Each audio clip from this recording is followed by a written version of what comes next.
So yeah, so the context, I'll be as fast as I can to allow you to leave. He made a book called, he wrote one, called The Film Buff's Bucket List. The Film Buff's Bucket List. National By the way, let me just say bestseller. about his book. His book is like a pamphlet. You're holding it, right? Like yes, I'm holding it right now. Right here. Can see it. You literally have it. Yes, I do. Not to get too technical. I've written a How couple many books. pages? Okay. Do they get numbers? I don't. Yeah. Okay. It is 170. Okay. Average book not many. sell in the marketplace needs to be 50 to 60,000 words. I guarantee it's less than half that. You got to keep in mind, he's got 50 movies he talks about, and it takes, I think, 3 pages per, because he has a page with just some artwork that looks like clip art to represent the film, and then a page, sometimes a page and a half to represent like his review, which we're going to read some today because it'll be very fun. Yay. It's barely a book is what it's like he talks in the video. That's the book. Mm-hmm. It's well, honestly, the book goes into more depth, like slightly more depth than that video does. Slightly in kind. So it's titled "The 50 Movies of the 2000s to See Before You Die." So, Fringy read this list out to me, and I think I was missing 2. I'm going to go ahead and guess, Chris Gore, you've seen all of these. I would be curious to know which of these has not been seen by any of the cast today, but I shall start reading them. Now, the thing about Chris Stuckmann, especially with a title like this, I'm expecting to have heard of every one of these films. I did not expect to have seen, I think, 48 of them. I was very surprised. But here we go. Jeez. Well enough, Can you imagine giving that book? Can you imagine giving that book to someone on their deathbed? Saying, you're about to die. Here's this book. We better start right now. They'd be like, you gotta see this before you die. Like, okay, I've seen all of them. Like, okay, well, okay. You're good to die. You're good all right, to go. well, you're good. All right, here we go. So, from the top, American Psycho. I mean, okay. Yeah. Okay. Memento. Good old Nolan. Sure. Unbreakable. The best of Shyamalan, I think most would agree. Crouching Tiger, Hidden Dragon, of course. Spirited Away. That's yeah, there you go. Donnie Darko. Ocean's 11. Minority Report. Signs. Which when I saw that, I was like, I've got to read his thing for Signs. Why is that on this list? And we will. X-Men 2. Pirates of the Caribbean, The Curse of the Black Pearl. The Last Samurai. Old Boy.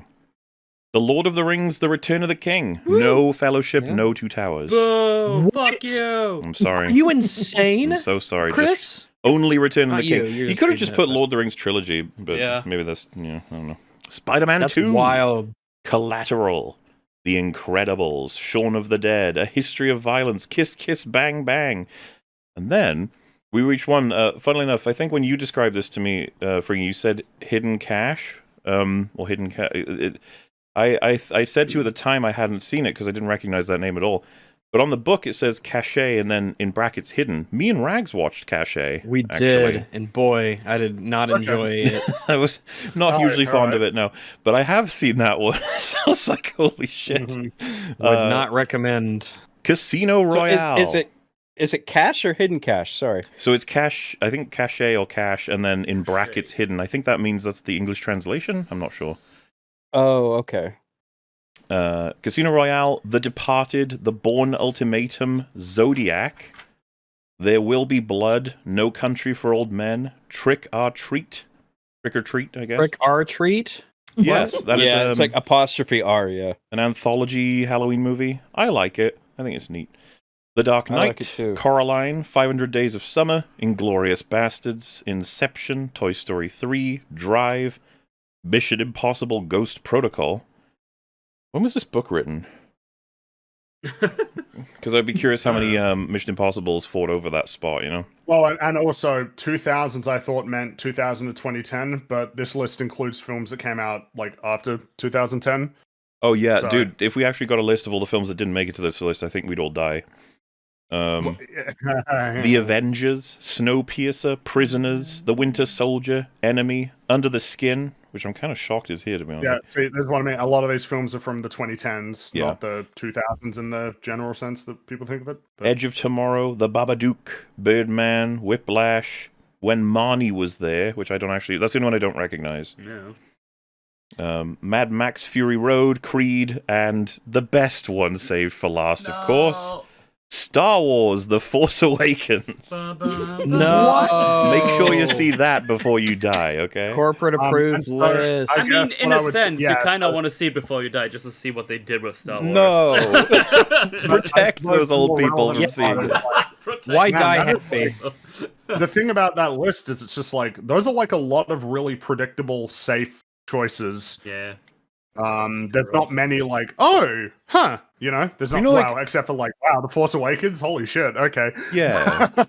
A lot of them are so expected that it's like, oh, yeah. But Well, kind of like, again, if you top 10, you got like Casablanca, Citizen Kane, like those types of films, you know what I mean? Or like The Godfather, or like no. Taxi Driver or stuff like that. It would just be. Gary finally Oh, wow. realized he hasn't left yet. Oh, oh, yeah. Gary finally left. What are all these voices in my head? Who's that? They sound like my friends. Why is there so many movies? It seems like it's Metal here. I thought he What? wasn't here. Oh, I've just been here the whole time. Oh. I was he's talking coming before through we MauLer's started. channel, I think. Where is this metal creature? I was wondering where his voice was coming from. I'm right next to the long man right now. Yes. Oh, We're okay. both appreciating the book. Yeah, he's right next to him. He's on the one side, and there's a sheep on the other side, just chilling out. True. That's Metal Frank. flew He's across chill. the world to You know, to read Chris Stuckman's book with his best friend. With the list read out, I'd like to read a quote that is celebrated Okay. on the back of the book from author of Sheroes, Vala Ventura. She says of Chris Stuckman, Chris Stuckman is the Roger Ebert of YouTube, and this book is awesome. That's like, Is that it? That's the line. quote. Oh, and this book is awesome. Okay. Thank you for that. I Well, guess, so I can read the those back of the book quotes if are you always want. really short, but I do find that pretty. Like the description of the purpose. Yeah, but they don't of have the to book. feel so Yes. short. You know? Yes, please do. Please. All right. Please do. Millions of movie fans rely upon pop culture tastemaker Chris Stuckman's film reviews before they buy a ticket.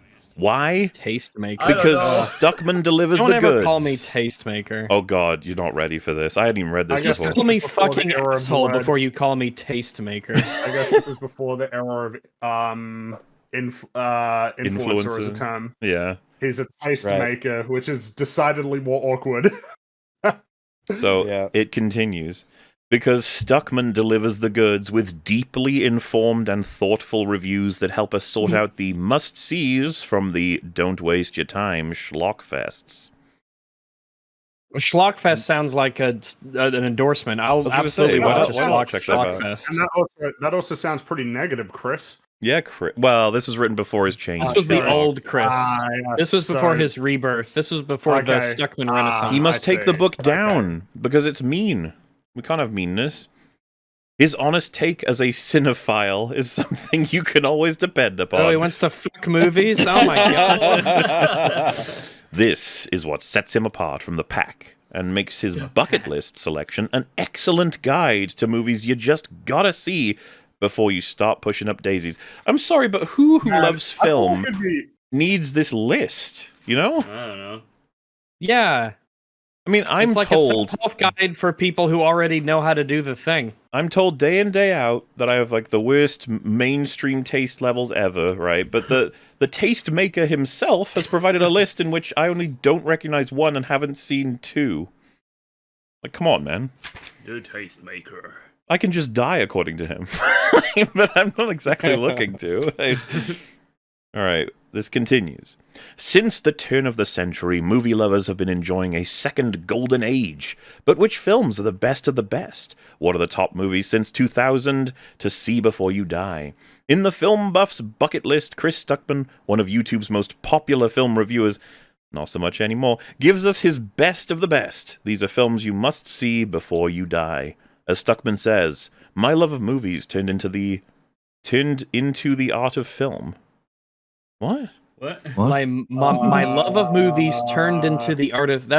He's not a very good writer. My love of movies My turned love of into the movies art of turned- film. That is the That sentence, is what it right? says, right? I'm misreading I don't it. know. I can only see the microphone. Oh. But you're there. You he's- can read it yourself.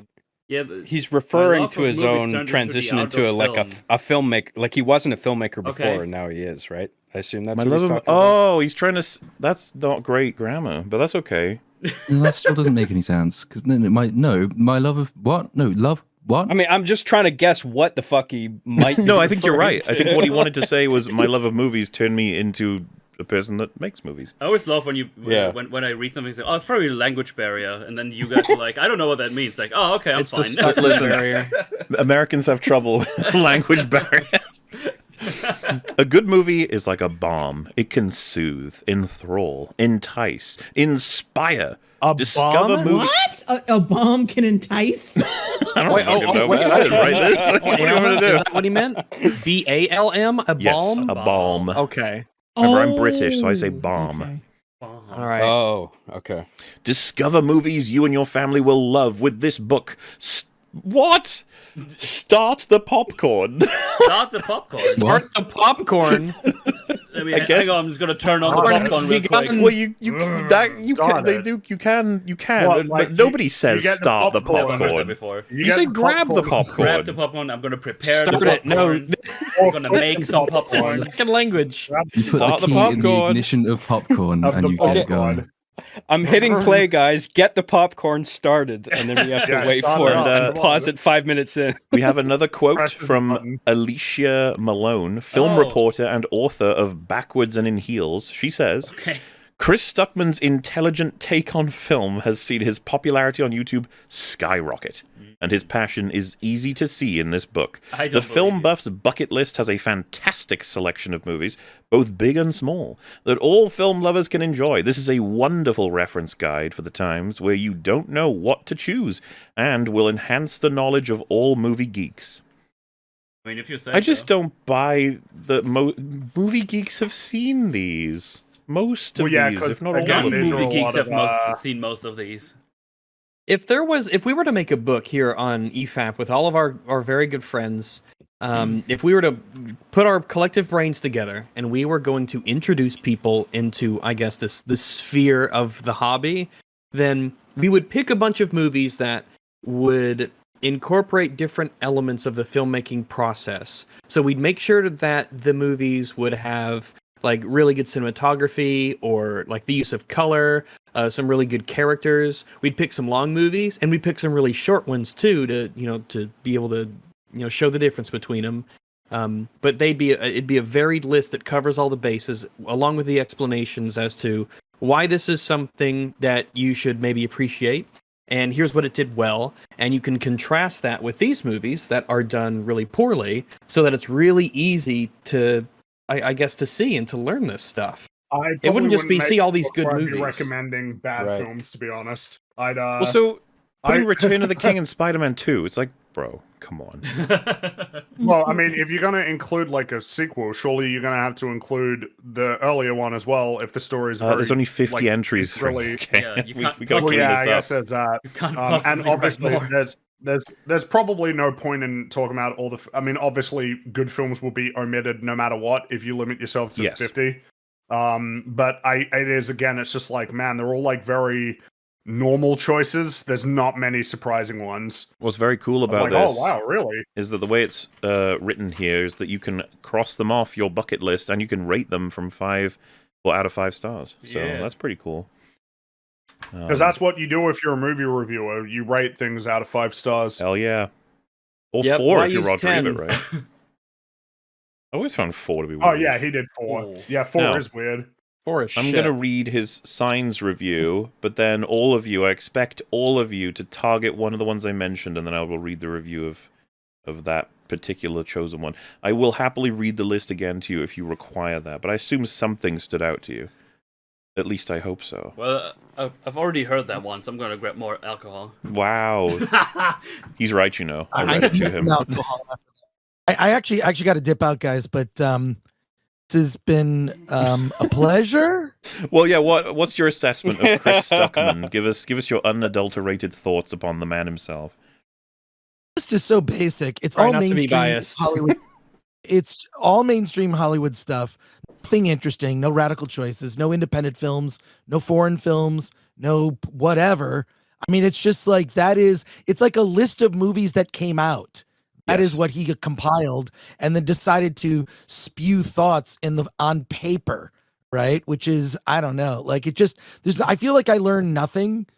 So, and you were pointing out, He told you when to start the popcorn. Yeah, he did. He gave you Yeah, he did. Yeah, that's true. Set the ignition for the popcorn. But like Jeremy Johns, you were talking about earlier, I like him. I like his takes. They're short, sweet. He gets in, gets out. He has something interesting to say. He's not afraid to critique things when they deserve it. So I quite enjoy him. But I do think it's interesting to like pay attention to someone like a John Campea, Stuckmann, just to know like, oh, is this a normal person thinks? Is this what the normal people are saying? I guess original thoughts, right? You know, like, but Stuckmann, I don't know, like, so I don't pay attention to him. Has his subscriber count gone down, or views of his videos gone down, or like, what's the deal? His engagement has lowered ever since he decided he wouldn't be critical. But I think it was trending down anyway, because the fact is, like, anyone who watches almost exclusively him, the second you watch another sort of film reviewer that has much more passion, I don't see why you would continue watching him. You'd be like, oh yeah, I can't wait to hear him say the exact same thing again about another movie. Yeah, like I think John Campea is experiencing the same thing, where he's seeing just his views. Excuse me, his views are just like have dropped dramatically. You know, I think it's also because he got rid of Robert Meyer Burnett, who, I mean, he was the reason I watched the Campea show. Was I always wanted to see what RMB had to say, but now he's got his own channel, so there's really no need. So, well, I'm going to be honest with you. I don't have a particularly strong view of John Campea from the clips I've seen, thanks to Gary and others. He's but you know, maybe he seems overtly happy with a lot of what happens with Disney stuff, which is always a red flag of like, yeah, you think they're doing great right now? Okie dokie. But I haven't seen him review, you know, your average film. Maybe he's got plenty of insight here and there.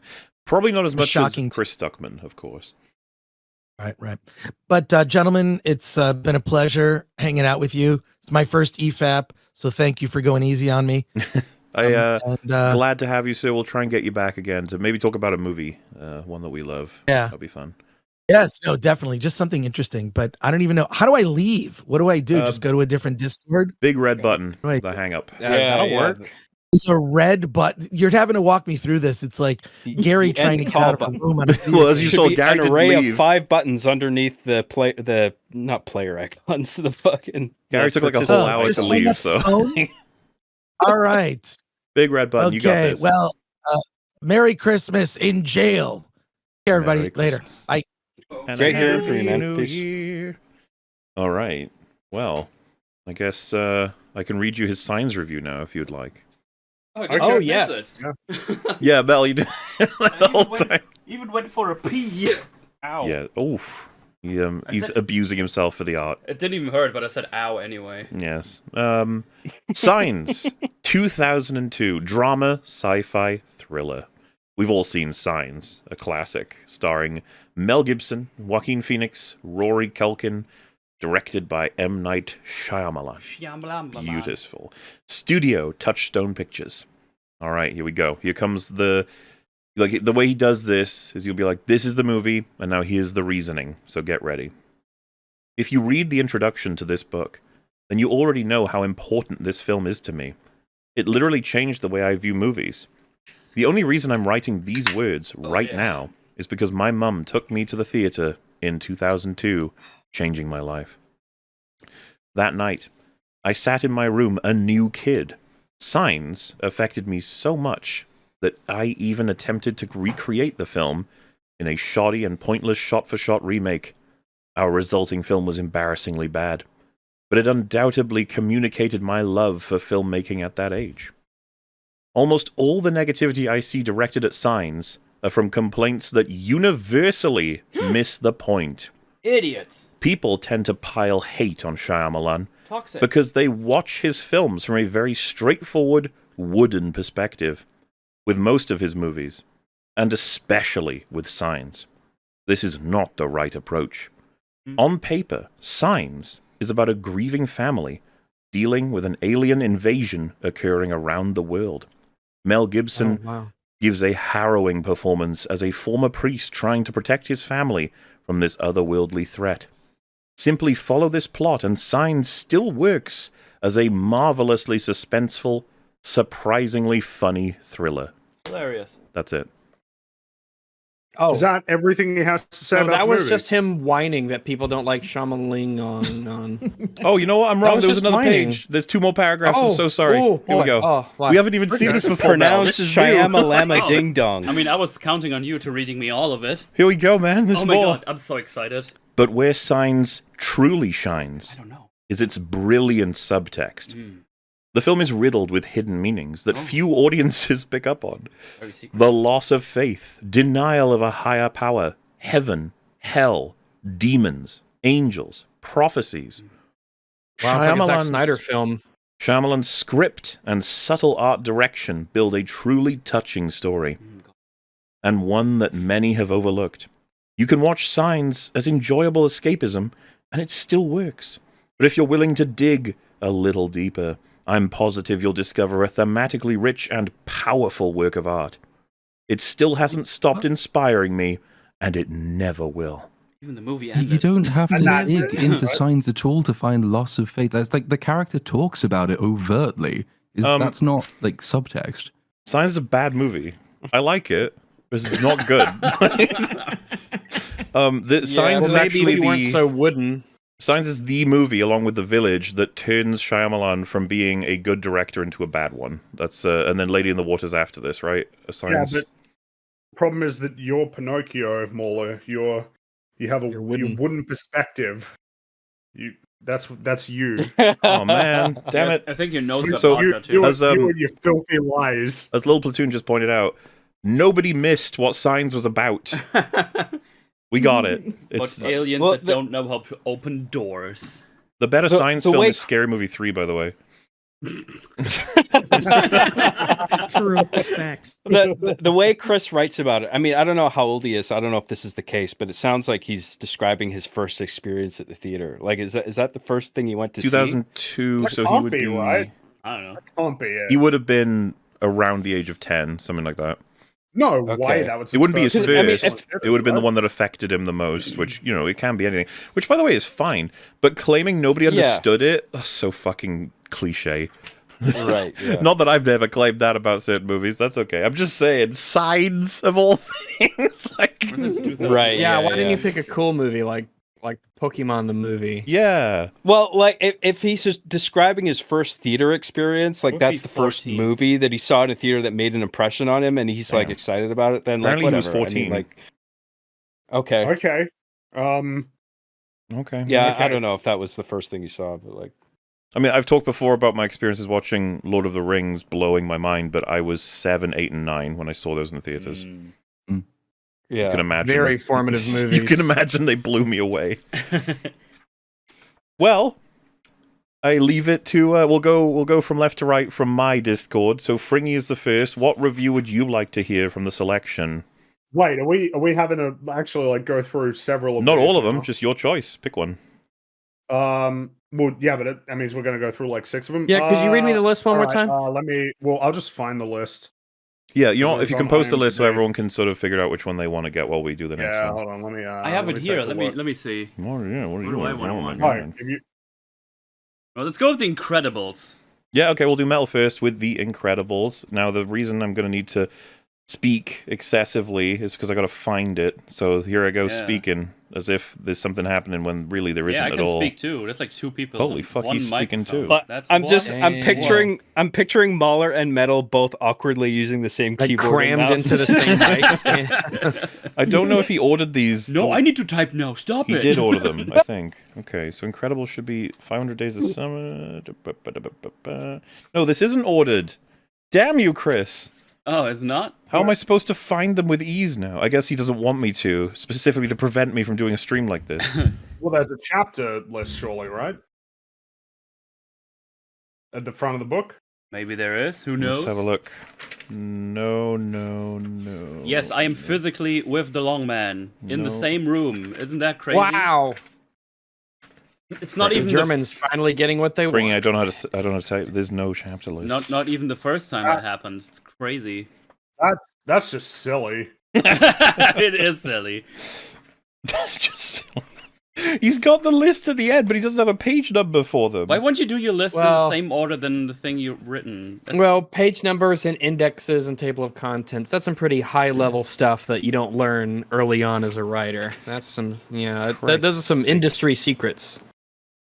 Oh, come on, man. Is there seriously not a list of content? I think he did them in order of release date, but then he didn't do that on the fucking ending list.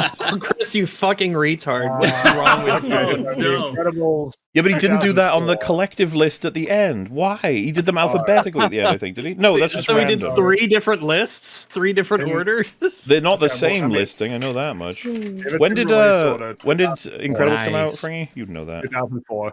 Oh, 2004. we're almost there. Oh my god. 2003. There we go. 4. I didn't expect this to be such a confusing thing. Incredibles. Found ya. Yay! All right. Incredibles. It's gonna take Gather round, Incredibles. everyone, for the review Get of some Incredibles. marshmallows. Animation action adventure. Director good Brad one. Bird, starring Craig T. Nelson, Jason Lee, Holly Hunter, and studio Walt Disney Pictures. Oh, there was basically a full review of the movie right there. I was going to say, we've mostly covered Chris's video on this All now. right. We just need Dude. the 7. You open up the book and it somehow plays the 7-second long sound. He's of labeled it. those quick facts. He's like, that's Those your are- review those- usually. Those are quick facts, yeah. The first time I saw Toy Story, I couldn't imagine anything topping it. Oh no, Incredibles. I wanted Incredibles. Bulge. He did say Incredibles. In fact, it took nearly 10 years for Pixar to make a film I viewed as an improvement. And here it Ooh, is. good save, MauLer. Good save. The Incredibles centers around a family of superheroes forced to lead normal lives when a lawsuit outlaws all superheroes. Oh, that's a sentence. This is a brilliant idea. It's not a great sentence. Imagine really the bad. Hulk sitting behind a desk at an insurance agency. That sounds hilarious. Eventually, trouble inevitably brews, and our heroes have to come out of retirement. Brad Bird has become a What household heroes? name. No, he hasn't. I What, wish that were he true. meant he said our heroes, but he hasn't listed them yet. Yeah. Or mentioned who they are. No, just imagine the He's Hulk. just like in It'll be the- fine. Yeah, Just he like said later, someone he like the just Hulk. says- That's good enough. Yeah. Imagine the Hulk behind a desk, and then Yeah, our 'cause heroes he have hasn't- to. He hasn't concisely presented the premise, which is that it's a You know superhero why, family. Friggy? You know why? Because he's saying this as though you've seen it. Well, yeah, I was just about to say that. Yeah, he writes like you've already completely bought into it and you've seen it. What's the point of this That's fucking pretty bucket funny. list? When That's pretty funny, You've seen honestly, Incredibles, now right? that I You've think seen about it, Incredibles. yeah. But yeah, he said Brad Bird has become a household name. If we're talking like No. Spielberg, it's like it's not that level. Is he even Nolan level? It's like probably not. I would say that he's probably one of the more well-known directors of animated films. I'd agree with that. yes. Yeah. But that's still like niche. I would imagine that many people have seen his films, but I would be surprised if you could find any just normal sort of moviegoer who could name one Pixar director. That would surprise me. Mm-hmm. That's fair. Yeah, I feel like Pixar is the household name, and Brad Bird Yes. was, Yeah, Pixar, got famous exactly. In the working same for way that a Pixar. lot of Yeah. when it comes to video games, the development studio is what people often think about. It's the team, not necessarily any individual, guy at the top, creative director or whatnot. But with Incredibles, he was still proving himself. Bird's The Iron Giant received critical praise upon its release in 1999, yet it was a financial bomb. The Incredibles helped put Bird on the map. Like The Iron Giant, The Incredibles, is a loving tribute to old-fashioned filmmaking, heightened by a jazzy score from Michael Giacchino. The film's vibrant visuals explode off the screen, no 3D required, even better than animation, though... I'm sorry, what the fuck? Even better than animation, though, are the characters... He's saying the characters are better than the animation. Okay. That's a weird thing to say. That is a Yeah. weird thing to say. I don't It's not even a know matter of- how to. Well, imagine Yeah, I like- said, like, the Only at characters the in Lord of the extre- Rings are better than the practical effects. You'd be like, Yeah, I feel like that only works when you're talking about the extremes on either end, but apart from that, it's a really strange thing to say. My guess would be that it's like, well, when people think of animated films, they're often thinking of the animation. So see, this is how I established to them that the characters are so great, by saying that it's better than the animation, which is really bizarre when the animation is part of the storytelling and imbuing the characters with life. Well, The yeah, I feel like art if you direction for each of the given characters, the way that they move through the world and how it changes. Like, Mr. Incredible, right? When you take, like, the way that he looks cramped in his office to eventually going on his big training montage to where it becomes, like, in shape again, superhero. That's all storytelling that's coming from the animation that's in the character. So why it's just a weird point to make. You could probably say something like you will be more impressed by the characters than by the animation, but why would you make them compete? Why would you do that? Now you have me compete. Now you have me in my brain making those two great things. The sentence would be like, against each other. Perhaps as impressive as the incredible animation is the character writing or something like that. But instead it's like equally impressive. Yeah. equally impressive or something. I'd say it's hard to say which is better, the characters or the animation. You're gonna be so pissed. The next sentence, here it goes. You ready? Oh boy, do they start with do they end with a preposition? He says, so on about the characters, right? That's the context of the next sentence. They quite literally leap from the screen. Oh, fuck off. They don't quite literally leap from the screen, buddy. I like how he says it's not enough to say literally. Literally isn't strong enough of a word. He has to say quite literally. They quite leap from the screen. They quite literally leaped from the screen and strangled me and slapped me in the face. The family dynamic is a huge part of the film's emotional heft and makes their eventual team-up all the more enthralling. The Incredibles is tons of fun for everyone, but it's also an extremely smart film that still entertains today. I mean, yeah. Bird's energetic world is populated with superheroes that feel more human than the actual human stars of many lesser films. Ooh. Oh my God. That seems like it's a clumsily written. Well, it seems unnecessary than to the actual human stars of the real life. Yeah, that's and plus you're comparing. That's weird. Right, so was there any other Pixar film on that list? I don't think there was. Old Boy. Old Boy. Oh, Toy Story was Toy Story 3. Yeah, that was it. Oh, right. Which, damn. Okay. Obviously, yeah. Look, I have Pixar favoritism and bias, especially for that era. I don't know that there's any studio that consistently delivered that many excellent films. Back then, yes. Because, if you asked me to make this list, there'd be more, and there wouldn't be Toy Story 3. There'd be Finding Nemo, Ratatouille, WALL-E, and Monsters, Inc. I think I'd put all of those ones on there. And it's like, what about Up? It's like, yeah, maybe I'd put Up on there too. Maybe, but definitely those 5. All right. That's okay. Who's next? That's okay. I'll go next. Unless Fringy would really like to go. I was just so excited. Since we did Metal and myself, I feel like at this point it could just be anybody. But I don't mind going in an order of some sort if you want. Okay, Rags. Yeah, sure. You can pick. Go for it. Well, I'm looking at the list from IMDb, and I saw number 1, and I had to stop there. Let's go with his number 1 pick: Star Wars Episode 5, 6, 7, The Force Awakens. Oh God, David, that was going to be my pick. You have to find another one. Hands off my pick. Get your own already, list so pick. we're great. Well, I would just like to thank Rags and the little platoon for mentioning this, because I was torn between Force Awakens and another one. Now I can pick my other choice and hear this. Yeah. So, The Force Awakens, 2015, action-adventure fantasy. Director J.J. Abrams, starring Daisy Ridley, John Boyega, Oscar Isaac, Studio Lucasfilm Limited. That's strange. I think I would probably go with science fiction before fantasy if I was. Yeah, that's weird that it listed as a fantasy and not science fiction. At the fiction. very least, you'd call it science fantasy before fantasy. Yeah. That's okay. It's okay. I'm fine normalizing science fantasy as a thing, but if you're gonna choose, that's not the one I'd go with. Because it's like 95% science fiction and 5% fantasy. Perhaps no film in history was more anticipated than Star Wars The Force Awakens. In fact, that anticipation has led many to unrealistic expectations. The original trilogy is often highly regarded in the minds of fans as untouchable, near-perfect entertainments. I don't like that line at all. I don't like that either. While I do love those films, I also recognize that no film is perfect. Boring. In today's day and age, a highly anticipated film that perhaps isn't a work of utter perfection can be lambasted as awful. It's a strange and unwelcome development, but nonetheless, The Force Awakens receives a lot of unwarranted hate. What a way to start your fucking review of The Force Awakens. Everyone hates it. By the way, MauLer, we're nearly halfway through. Priming me against it. Did he use entertainment in the plural? Wait. Did he put an S at the end of that?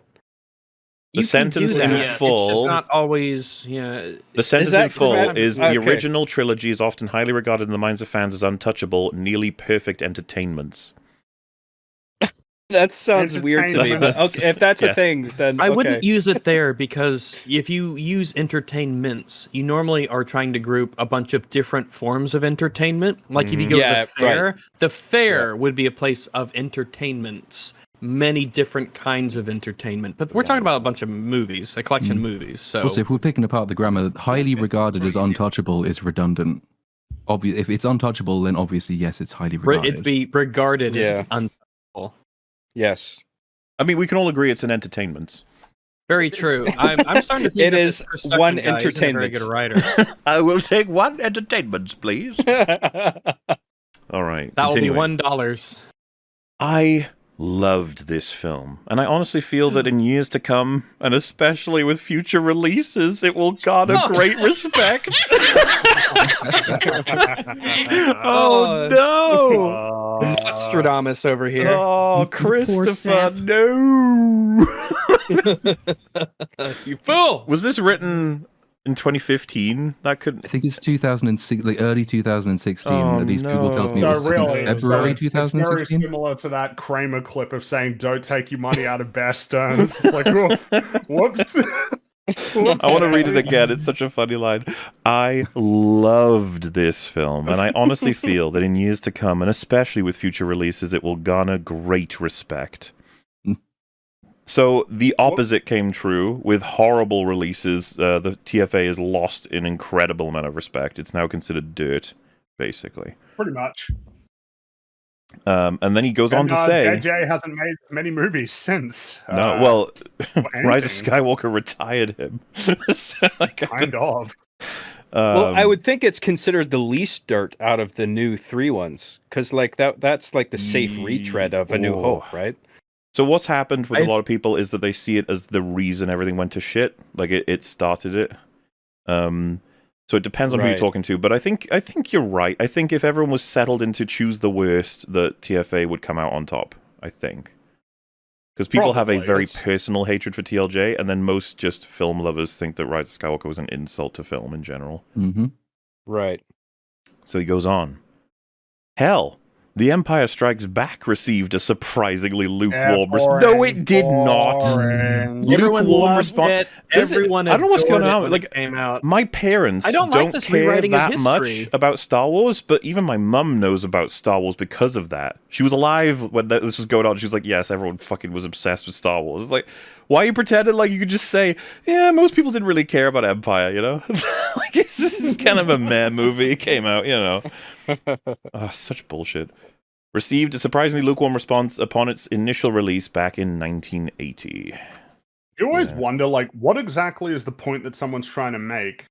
See, a film got a lukewarm response, so maybe in the future everybody will consider it good. It's like, yeah, but what about all the films that get a lukewarm response and permanently have a lukewarm response forever? It never changes. Yes, it's the thing we heard since, like, from the beginning, and I believe once we hit the 10 years, everyone could admit they were wrong. We're at what? Oh, Metal's here.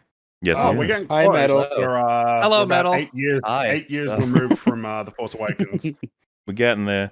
Well, I was going to say the TLJ is the one that most people say, like, it will be considered a masterpiece in a decade. It's like, no. We'll say. Someone's told me in chat that Empire Strikes Back won People's Choice Award for the year it came out. Do you mean People's Meh Award? People's Hatred Award? Look, I don't look. I just, based on everything my parents say and the things that all the olds talk about, I don't believe this idea that this. It seems like this lie that's propagated to try and justify TLJ.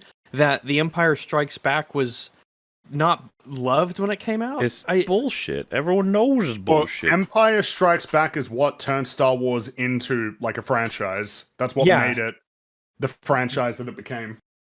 So I mean, to be fair, like nobody knows seriously those are Y-wingers either. yeah. So Often, I am Don't your know. father, and the Don't scene. think I they just there's no way. There's no Well, way. yeah. This is a total rewriting of history to try and make TLJ to say no, it'll get better just like Empire to try to try and tie those two together. Like that argument's past its sell by date anyway, because we're now several years out from TLJ. So even if you accept the premise that Empire was received lukewarmly and then improved, it would have improved much more quickly than TLJ hasn't at all. So like even if you accept the premise, the argument doesn't hold anymore. But the premise was incorrect anyway. So. Well, it's interesting that the claim is predicated on no arguments other than, well, people didn't like it, and then eventually they did, as if like that's a meaningful response to criticisms that are being levied, like specific criticisms that you would have to change people's minds on the things that they are criticizing for the perception to change. That's what needs to happen. And it feels like when TLJ came out, everybody was having a huge, like, there was so many discussions happening about the contents of the film that have been like thoroughly exhausted at this point. What is the new information that's going to change people's minds on like the hyperspace kamikaze or Luke's like a complete and utter character assassination? What are the new arguments going to be 5 or 10 years later that'll change everybody's minds? Yeah, that's right. There aren't any. Nope. Yeah, you got me there, Fringy. You got me there. Good point. Like, I also find it funny that it's like, if you have to wheel out that argument straight away instead of like making more, I guess maybe that'll be what he's about to do. What are all of these comprehensive defenses that are going to be like wheeled out? They've already done it. They're already at the internet is like YouTube is a graveyard of attempted TLJ defenses. Yeah, that's true actually. Which is funny. It's kind they of all like tried. different... Everyone tried, and it didn't stick. None of it stuck. Well, it's kind of an interesting phenomenon that conversations happen a lot faster now, to where reaching, I guess, the end point of the world's idea on any given film or television show, like that just happens a lot more quickly. Yeah, it's not going to take years for people to come around. It's like, well, people basically figure out how they feel in like a month or 2 months, or you know, the internet and social media, they do sort of hyper accelerate that discussion. And yeah, you're right. To where like what's going to happen other than people going on Twitter trying to make posts like, oh, you know, everybody got it so wrong, and it's like nobody's convinced. Still thinking about this scene. Screenshot. Nobody's convinced. First reply, yo, this movie was trash, lol. Well, every post about that throne room scene, I don't even know that they attempt to make it an appreciation post as opposed to a fight post. They're like, when they post it, they're like, yeah, let's get going. My favorite ones are the ones like, I still haven't seen any arguments except Ridley is a woman, that she's bad. It's like, no, it's because of shit character. Ridley? Oh, I guess that works, yeah. Daisy Ridley I was going for, yeah. Fair enough. Right. I don't remember Ridley in Star Wars. I don't remember them fighting the big purple dragon guy. But they should have. Would have improved. Should have. Would have been a better movie. Don't besmirch his name. Don't drag him into this mess. Shall I continue? There's a particularly funny line coming up. Well, actually, I really need to use the loo. I can't. So, but I want to hear this, so I'll be right back. Very well. Quick, Platoon, stall for time. Quick. Oh God. Oh no. Platoon, tell us about the thing you're going to tell us about. Flip. I can stall for time on TLJ. This is easily possible. So. Yes. But going back to the Empire comparison then, just for stalling for time's sake, because this is such an obvious point and it really doesn't need to be said. But even the types of criticisms that you could level against Empire are not the types of criticisms people did level against TLJ. So even if you, again, accepting the premise that it was received lukewarmly, the most I think I've ever seen is that people were, surprised at the darker tone that the franchise took. Yeah. And if they wanted a feel-good thing like A New Hope, then they were surprised and maybe weren't necessarily happy or satisfied because it was darker. But if you go into basic, plot dissection or constructional character construction, decision-making by characters, expanded world-building stuff, all the stuff that TLJ falls apart on, it's not just a matter of artistic difference that leads people to say that no, TLJ is just a dog shit film. It's the fact it's a dog shit film on all of the levels. Hey, you're not going to find me disagreeing. Something I found interesting is that part of the mounting of the defense for The Last Jedi is now, oh, you know, they made a real Star Wars movie. They made a real movie, and that turned off Star Wars fans. It's like, you can't build up TLJ by talking about how shit, like, all the other Star Wars movies are. It's not going to work. Like, who do you think you're going to convince? Whereas The Empire Strikes Back can be built up without tearing down A New Hope. You don't have to tear it down to present a case for that film. Even something like Return of the Jedi or the prequels, where we're all very aware from years of dissection what's wrong with them. I don't appreciate comparisons even with them. I'm just like, leave them alone. Compared to TLJ, at least they were trying to add to this fucking thing instead of absolutely destroy it. My favorite back and forth is when someone says, let the past die, kill it if you have to. That's the message of TLJ. And then someone goes, you idiot, that was the villain's point of view. The film is actually countering it.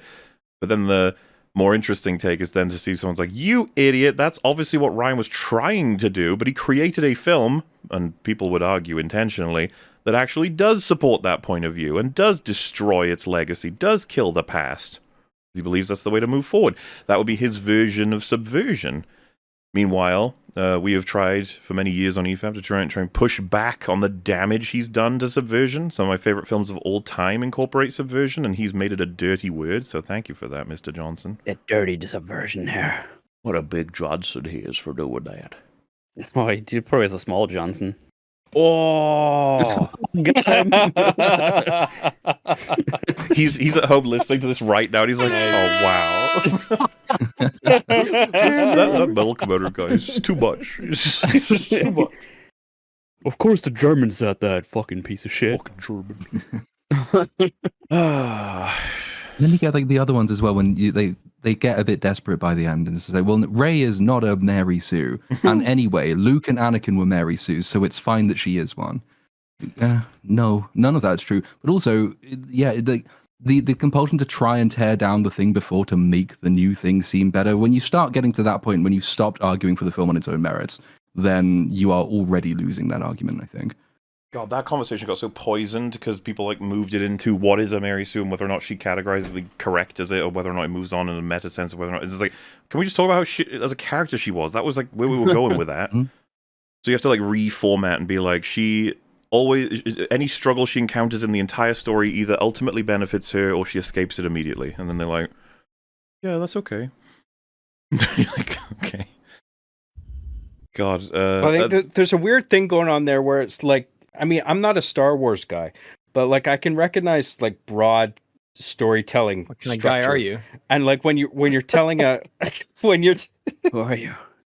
When you're doing like a trilogy of movies, people are looking at it as like a sort of one sort of 3-act story where the middle chapter or act has to be like the darkest chapter, right? So like the you know, your low point is going to be in the middle movie. In the middle movie of like a trilogy of movies. And so people look at The Last Jedi and like they justify all the decisions made in The Last Jedi just by the fact like, oh well, it's supposed to be dark, like The Empire Strikes Back was dark. And it's like, well, there's a good way and bad way of doing that. I'm speaking of as somebody who initially liked The Last Jedi, and then I listened to you guys talk about it. I'm just like, oh yeah, you guys make a lot of good points. I mean, maybe this movie isn't. Does that mean you're a victim of like the alt-right pipeline or something? You've been radicalized into... I was about to say, you know, don't worry, John. There's a guy out there I think who made like 7-hour video about how much he didn't like it. You can probably check that out, I guess. Maybe I don't know. Just curious, yeah. Little suggestion. But yeah, I mean, it's that one. That is the film that has been talked about the most in EFAP sort of history because it's just the one. It's the baby. It's the one that changed everything for a lot of people. And honestly, would be seen as the flashpoint for the current place that not only, I guess, sort of Star Wars and Lucasfilm are at, but also to an extent where Disney's at, and then also to an extent where Hollywood's at. You can definitely place the pinpoint further back. In fact, it would probably be more accurate to place it further back, but it seems to be the one that everyone sort of sees as like, holy shit, it feels like there was a before and after with that film. Which is kind of interesting to think about. Culturally. Like in terms of perception, like people initially liked it, and then... I think before TLJ, there was much more of a willingness to be like, listen, they're the ones making the films, So we understand that they're the ones that know what they're doing, and we're the ones that watch them. So we go, hey, you know, that was kind of fun. Even the worst films would be like, but I mean, a lot of people said that they fucking, you know, essentially vomited when they saw TFA. So I'm not going to speak for everybody. I'm just saying there was a general cultural shift. I vomited when I saw TLJ. There's a lot of people who, and this, by the way, this phenomenon was, I never saw it more passionately than with the finale for Game of Thrones season 8. But there was a lot with TLJ who I think legit saw the film and were like, that was, and then they went to the internet being like, is someone talking about this that captures my point of view? And then a lot of careers were born, including my own. And EFAP and MauLer, yeah. Hello. We're here because of you, Ryan. Thank you so much for making that shit movie. But I mean, kind of a dick for killing Star Wars, but I mean, yeah, well, he take the good with the bad. Didn't have to go that far. Half a dozen in the other, as they say. Anyway, I can continue with his assessment of The Force Awakens. Please do. We're not done? So, well, we're halfway. He says, the practical creatures, animatronics, and use of real locations and sets make the world feel lived in and realistic, adding to the grounded and tortured new characters. Kylo Ren, in particular, is captivating, enhanced by an impressive performance by Adam Driver. John Boyega is endlessly charismatic as Finn, but the real discovery is Daisy Ridley, who plays one of the best film heroes in recent memory. Wow. God damn, really? He said that? He said that. Wow, all right. I wonder if he would say that today. You know Probably what? not. I think he wouldn't, because I get the impression this is, as we've said before, this is all very much just, he licks the finger, puts it up in the air, and says, Force Awakens is great. Oh, yeah. And then a few years later, he's like, Force Awakens is good. And if he put his finger up now, he'd be like, Force Awakens is a mixed bag. Oh, bye. The reason I was going to pick them on, because I want to know what, like, about The Force Awakens, even if you like that film, what is the pressing need to watch The Force Awakens before you die, as opposed to the other Star Wars films that came out in the 2000s? Because why die happy?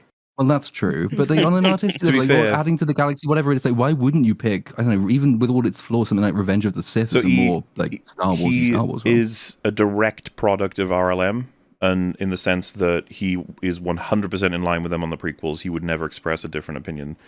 I don't mean that to be critical of either of them necessarily. What I'm trying to explain is you never see the prequels on this list. He considers it part of his identity to be that he can hate on it. I think we should probably cover his prequel reviews at some point, because that could be pretty funny. But yeah, I could.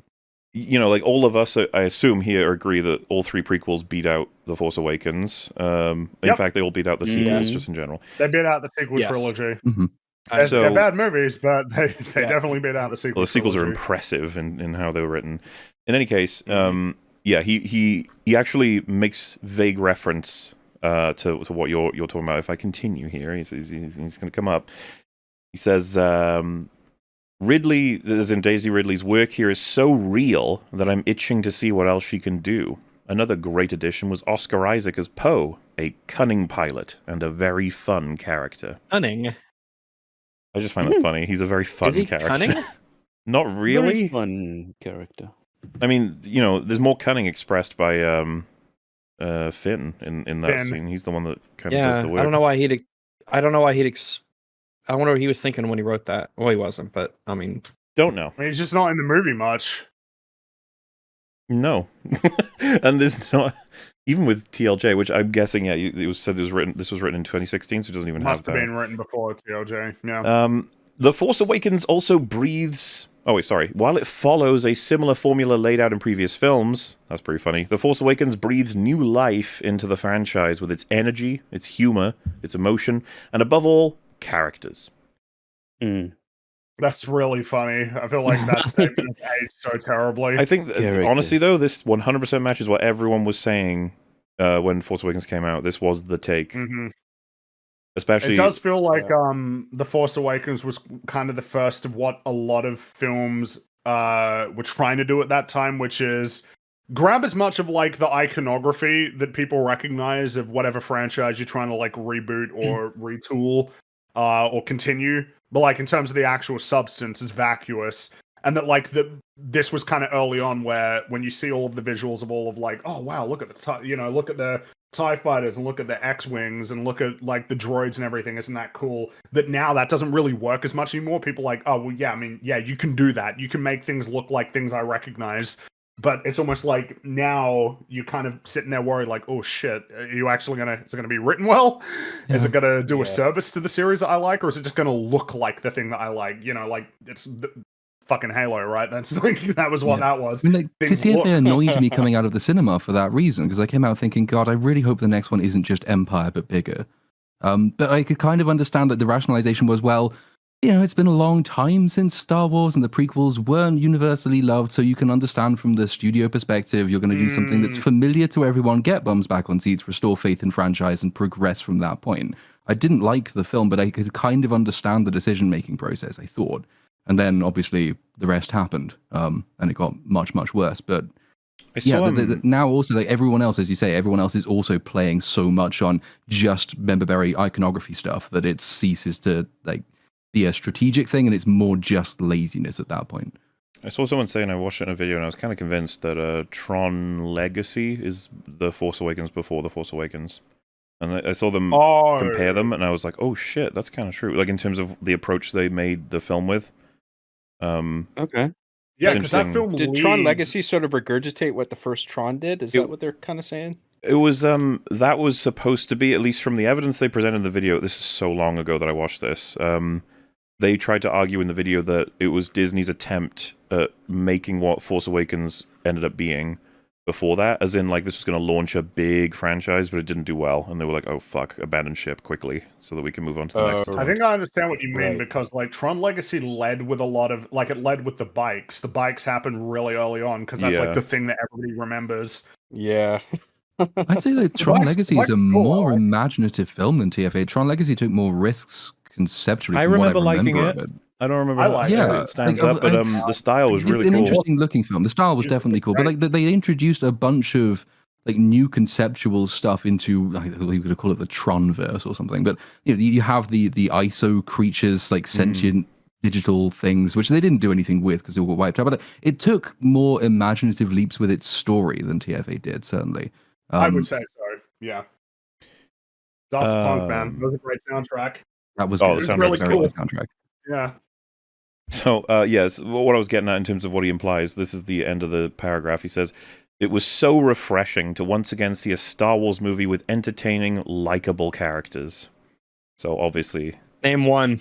Well, he would probably fucking name the whole cast. What he's saying, of course, is that the prequels had no entertaining or likable characters. Which is just not true. Come on. That's not true. That's not true. Obi-Wan is hilarious. I think fucking Jar Jar was entertaining. He was stupid as shit. Like, Palpatine's funny. Absolutely Palpatine, yes. I mean, Count Dooku. Cool. Count Dooku. Good old General Grievous was cool. Like, yeah, that's... At least there were superficially cool things about it, even if you drew the line there. What the prequels had, that the sequels absolutely do not, is that almost everyone who saw them would be like, you know, it's kind of shitty, but I'd like to see more of Count Dooku. I'd like to see more of General Grievous. I'd like to see more of Darth Maul. I'd like to see more of the Clone Wars. But, like, good. Like, can you give me that? Because this looks interesting. Nobody says, I gotta see another Poe Dameron adventure. Give me that, please. I think the prequels presented much more fertile ground for, like, in terms of world building, it's really fertile ground. There's, like, a lot of things that you can do in that world that they did do through video games and stuff that was really cool. Whereas the sequel era is, like, it's salted. It's really hard to grow anything out of that era, you know? They're almost like polar opposites for world building. If you think of the opening of Phantom Menace, which you don't ever expect a Star Wars opening crawl to start talking about tax disputes and trade reform laws and all the rest of that stuff, but it's laying groundwork that allows the rest of the expanded universe from that point to pick up and tell more interesting stories with the world that's being created. And then TFA comes along and TLJ after it. It's just like, yeah, there was a New Republic for a bit, and it's kind of gone. Yeah, and the First Order is just the Empire again now. They've been around, apparently. Oh, absolutely. What happened when you really consider Force Awakens is it shrunk the universe hardcore. The problem with the prequels was like, look at all of this galaxy-wide conflict. Like, whoa! And then it's like, you can find out more in books, or maybe in, third-party elements or shows. But the movies themselves are not going to cover a huge amount of what's going on there. But you'll see it out the window, and it'll look cool. And you're like, oh, that does look cool. The sequels were like, everything mostly takes place like on a selection of, what was TLJ covered? Like 1, 2 planets? Maybe? I guess you'd have 3, right, with Kanto. Oh, 4. It was 4. Well, so wasn't wait, let me be clear, right? So the chase happens from their original planet that we don't even get to, like, it's a whatever. It's like a port. It's barely anything. Then you have Counterbite in the side story that most people think should be cut. Then you have Crate, which is the most important planet, but it's mainly a battle scene, Crate. It's not like... Yeah. Do you understand what I'm getting at? Like, it doesn't feel... Compared to, like, for instance, in Andor, where it's like, oh, Ferrix, you've got, like, a really, really comprehensive view of that place, you know? Even, like, Morlana 1, which you only see a couple of times, you get a real sense of place from that one, too. Well, and to go back to the OT, right? Think of Bespin. Same deal. Bespin occupies what? Like the 3rd act? A bit of the 2nd act? But like you get to see life on Bespin, then it becomes very relevant plot-wise. And then like, an escape scene is in Bespin. Like, everyone knows Bespin. I mean, like, most people know Crate because it's like a meme planet in terms of all the shit that happened on there. Like the love thing, kill what you... Protect what you love, don't kill what you hate, whatever. Star Wars has to keep going back to Tatooine. Yeah. Why does it keep going back? It's like, because you get a really good sense of place in A New Hope of what Tatooine is. And they don't know how to build worlds, or at least most of these projects don't seem to be able to build them. Like, how much do we know about that planet that they went to in Ahsoka for that episode? You know, the shipbuilding planet that they went to? One? Oh, Corellia. Was that Corellia? Yeah. We saw Corellia in the Solo movie as well. And you can pick up a lot of stuff about Corellia, but you wouldn't get it from Ahsoka itself. That's right, I forgot. What about the planet with the red trees? What do we learn about that place? Yes. The planet where the whales come or whatever. Yeah, that's right. The star whales. Nothing about the life there. Only it's a forest. Mm-hmm. How much did we learn about the planet that they went to get Sabine from? The one with the city there that had Mr. Krabs. How much do we know about that place? Yeah, well, I mean that's probably the most we know about any planet. She lives very far away from the city in a tower until the tower is closer. Well, I don't know. It's just, you know, Aldani in Andor. We got like a good sense of a very specific part of that planet, and like the interactions between the Empire and the local people there, as well as the strategic importance of that planet in the Empire. And that's like 3 episodes, and we'll probably never go there again. It's pretty funny when you compare it to what were the planets in The Rise of Skywalker? What were they? Mustafar, one of the earlier ones that nobody knew that was Mustafar. Because it had trees on it somehow. Oh, it's where Kylo was to collect Darth Vader's waypoint finder or whatever the fuck it was. Is that the scene when he moonwalks? Yeah. Yes, that is the moonwalking scene. It is, yeah. He does. I forgot about that. And there's people to this day sharing that as an awesome move. If he was going to moonwalk, it'd be so fucking stupid. Why would you moonwalk? Oh, that's a different song. Let's beat it. Okay. I just wanted to do a Michael Jackson reference. He's had alcohol, Rags. Let him. No, that's good. That's good. That's good. I would have done the one sober as well. Fuck you. No, Star Wars is good. I like Star Wars. You're a Star Wars. Oh. I'm sorry, I didn't mean that, Rags. In Truz, there's the desert planet with the happy aliens. Oh yes, the one where they find Lando. Or Lando finds them. Now. Oh my god, yeah, the They Fly Now planet. That's right. I mean, I remember there was a time which has a planet surface which is principally made up of Star Destroyers. Yes, even under the foundations of the planet are constructed of Star Destroyers. Fuck it all. All right, we're getting through Star Destroyers all the way down. We got 1 paragraph left. It was wonderful seeing Han Solo grace the screen again, and the film wisely makes use of him and the rest of the original cast, teasing us in enticing ways. By killing him. That's enticing. It's enticing to him because he wanted to die. Yeah, there you go. That makes sense. The Force Awakens leaves us wanting more, which is exactly what it should do. Impressive, Abrams. Most impressive. I'm pretty sure J.J. Abrams will come out eventually and say that Star Wars was a huge mistake. That he shouldn't have taken that job. And it will be very funny and we will all laugh. I don't even dislike him that much, but it's just such shallow writing. Like do. that, what you just fair enough. But I'm just saying, like, MauLer doesn't give you Taika Waititi vibes.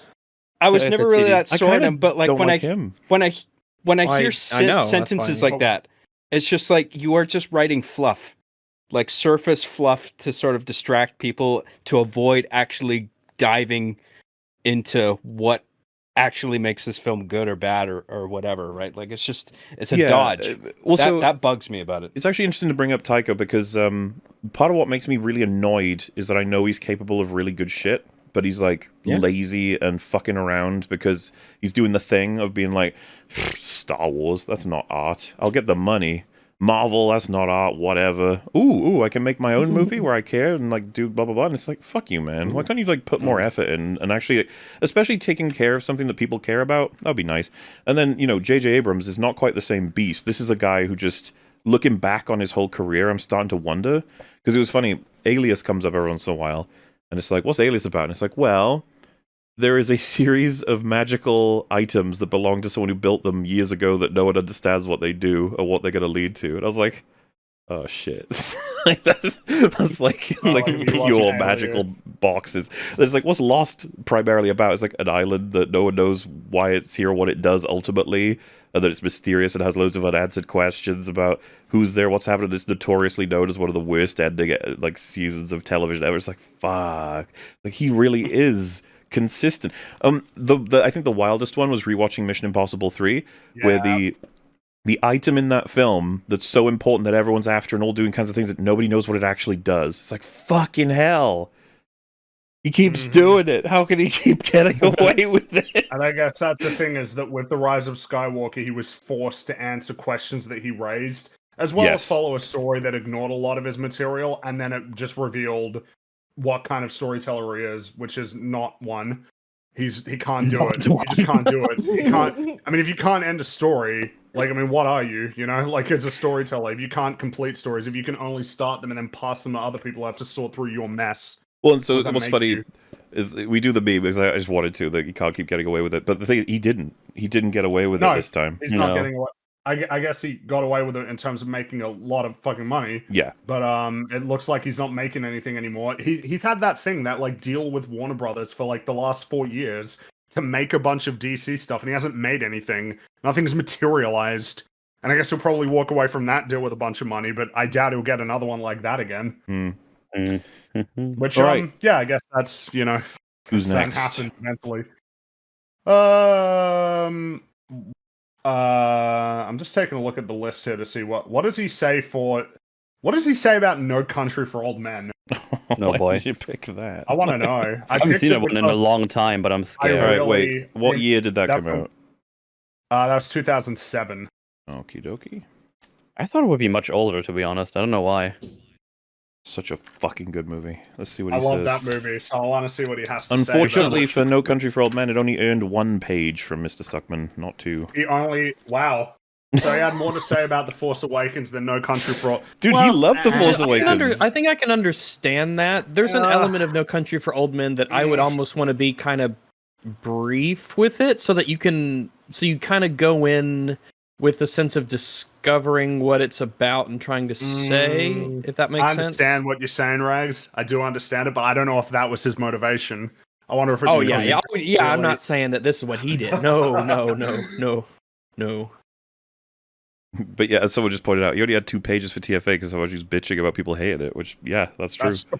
That's true. It is, in a meta sense, when you're writing a book of recommendations, really weird to spend most of your reviews saying, like, fucking people didn't understand this, like, signs, or with TFA being like, so you shouldn't be doing that. You should be just like, this movie's awesome. Who cares whatever people were saying at the time I wrote this? I'm just saying it's awesome. Anyway, No Country for Old Men, 2007. Director Joel and Ethan Coen, starring Tommy Lee Jones, Javier Bardem, and Josh Brolin. Studio, Miramax Films. The Coen brothers have always been universally talented. Their understanding of screwball comedy and tense drama has impressed me for years. You may think I've included No Country for Old Men in this book simply out of obligation. Yes. As if that's just one of the movies that has to be discussed. You're not going to discuss it, but of course it's on here. Discussing is a strong word. The thing about it is, there's a lot of movies that I think should have been on this list that haven't made it, and I would recognize that just from the fact that I can see certain movies on here that I'm like, how did this even make it on here? Like, what were all the Fincher movies from 2000 to 2016? The Social Network was 2010. Girl with the Dragon Tattoo. The Girl with the Dragon Tattoo would be included in this. Gone Girl would be eligible too, because if The Force Awakens is, and that includes Gone Girl was 2014. He chose Zodiac out of all of them. It's like, which, okay. Out of all of them, I would not have chosen Zodiac. I would have chosen, if I had to pick one, it'd be like The Social Network or Gone Girl, if I had to include them from the 2000s. Social Network's my favorite, yeah. Yeah. I'm not sure which is my favorite. I fucking love his work, though. It's shit. Oh, yeah. Anyway. But on the contrary, I had a very love-hate relationship with this film at first. Oh, is he going to say the thing that everyone who doesn't like this movie says? Oh, I didn't like the ending. Did he not like the ending? I don't even know what people said about that, so I'm curious now. Well, so, I mean, to explain what I'm trying to say before we read on, is that everyone who doesn't like No Country for Old Men, the first thing they'll say is, I don't know, that ending wasn't very good.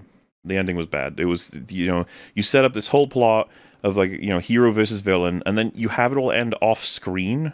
I don't know about that. I don't know. I didn't like that.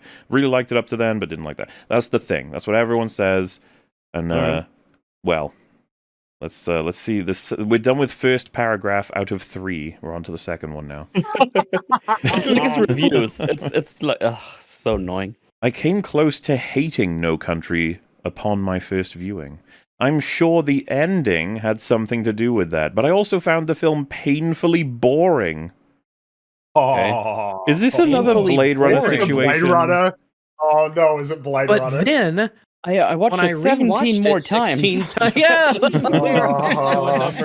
But as weeks went on, I recall not being able to remove the film from my mind. To my surprise, I discovered a desire to watch it again, and eventually I did. You know where that desire came from? Looking online for people who hated it and being like, oh shit, everyone liked it. Fuck. Damn it.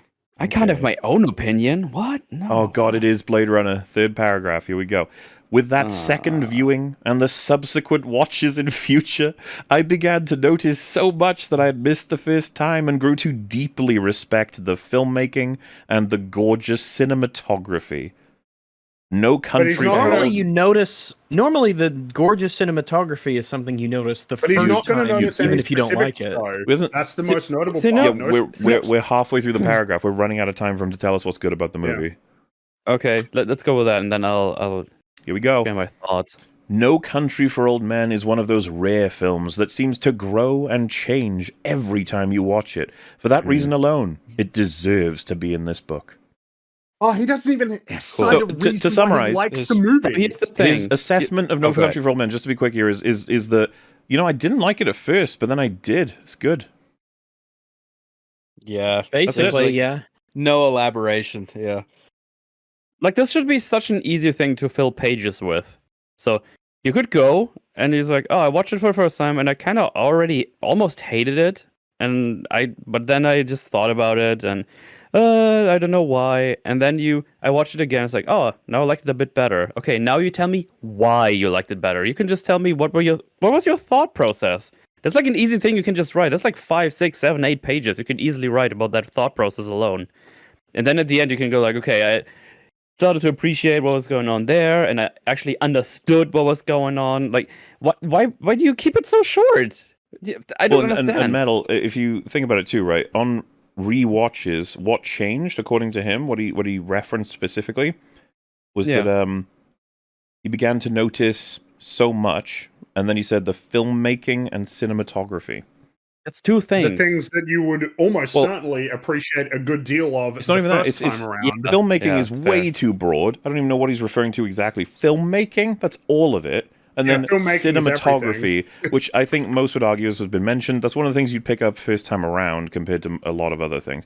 No mention of the intentions, the writing, the themes, obviously, the subversive elements that the Coens are fucking is practically stitched into their artistic merit, is that they subvert. That's like their whole thing. If you're going to watch them or Fincher, because we mentioned him recently, you should expect an ending that's going to throw you off. That's what always happens.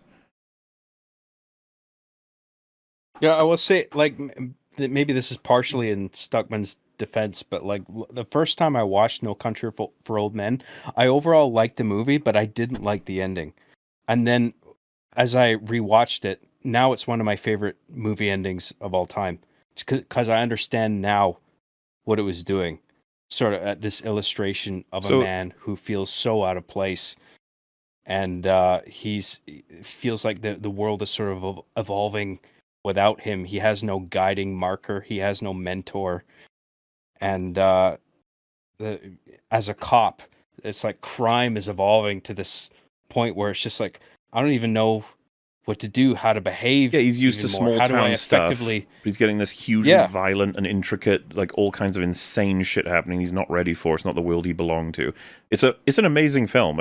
Honestly, we should praise it more when we get the chance on the. And of course, the subversion of you build up Anton as this unstoppable, like almost supernatural force that's pursuing Josh Brolin, and you're so focused on that it almost makes you forget about the other people who are also looking for the money, to where it's like, oh shit, yeah, like he's dead because there were other people who were trying to get him, and of course he is, because what chance did he really have of succeeding here when he had this many people gunning for him? Like that's a bold choice.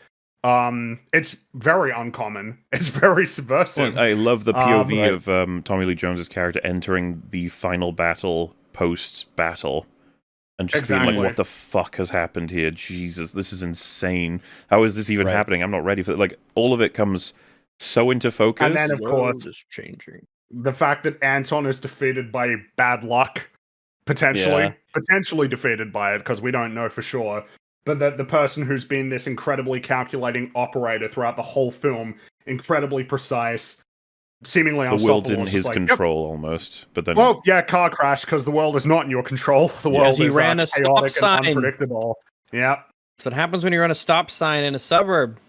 And it's just like all of that's really cool, and that's absolutely elements that rewatching films can be like illuminating. But the problem with it's like if you don't explain what it was that you noticed, why you maybe didn't notice it the first time around, without like the explanations, it just comes across as right, it's a movie that you were supposed to like, you didn't like it, and that was like untenable.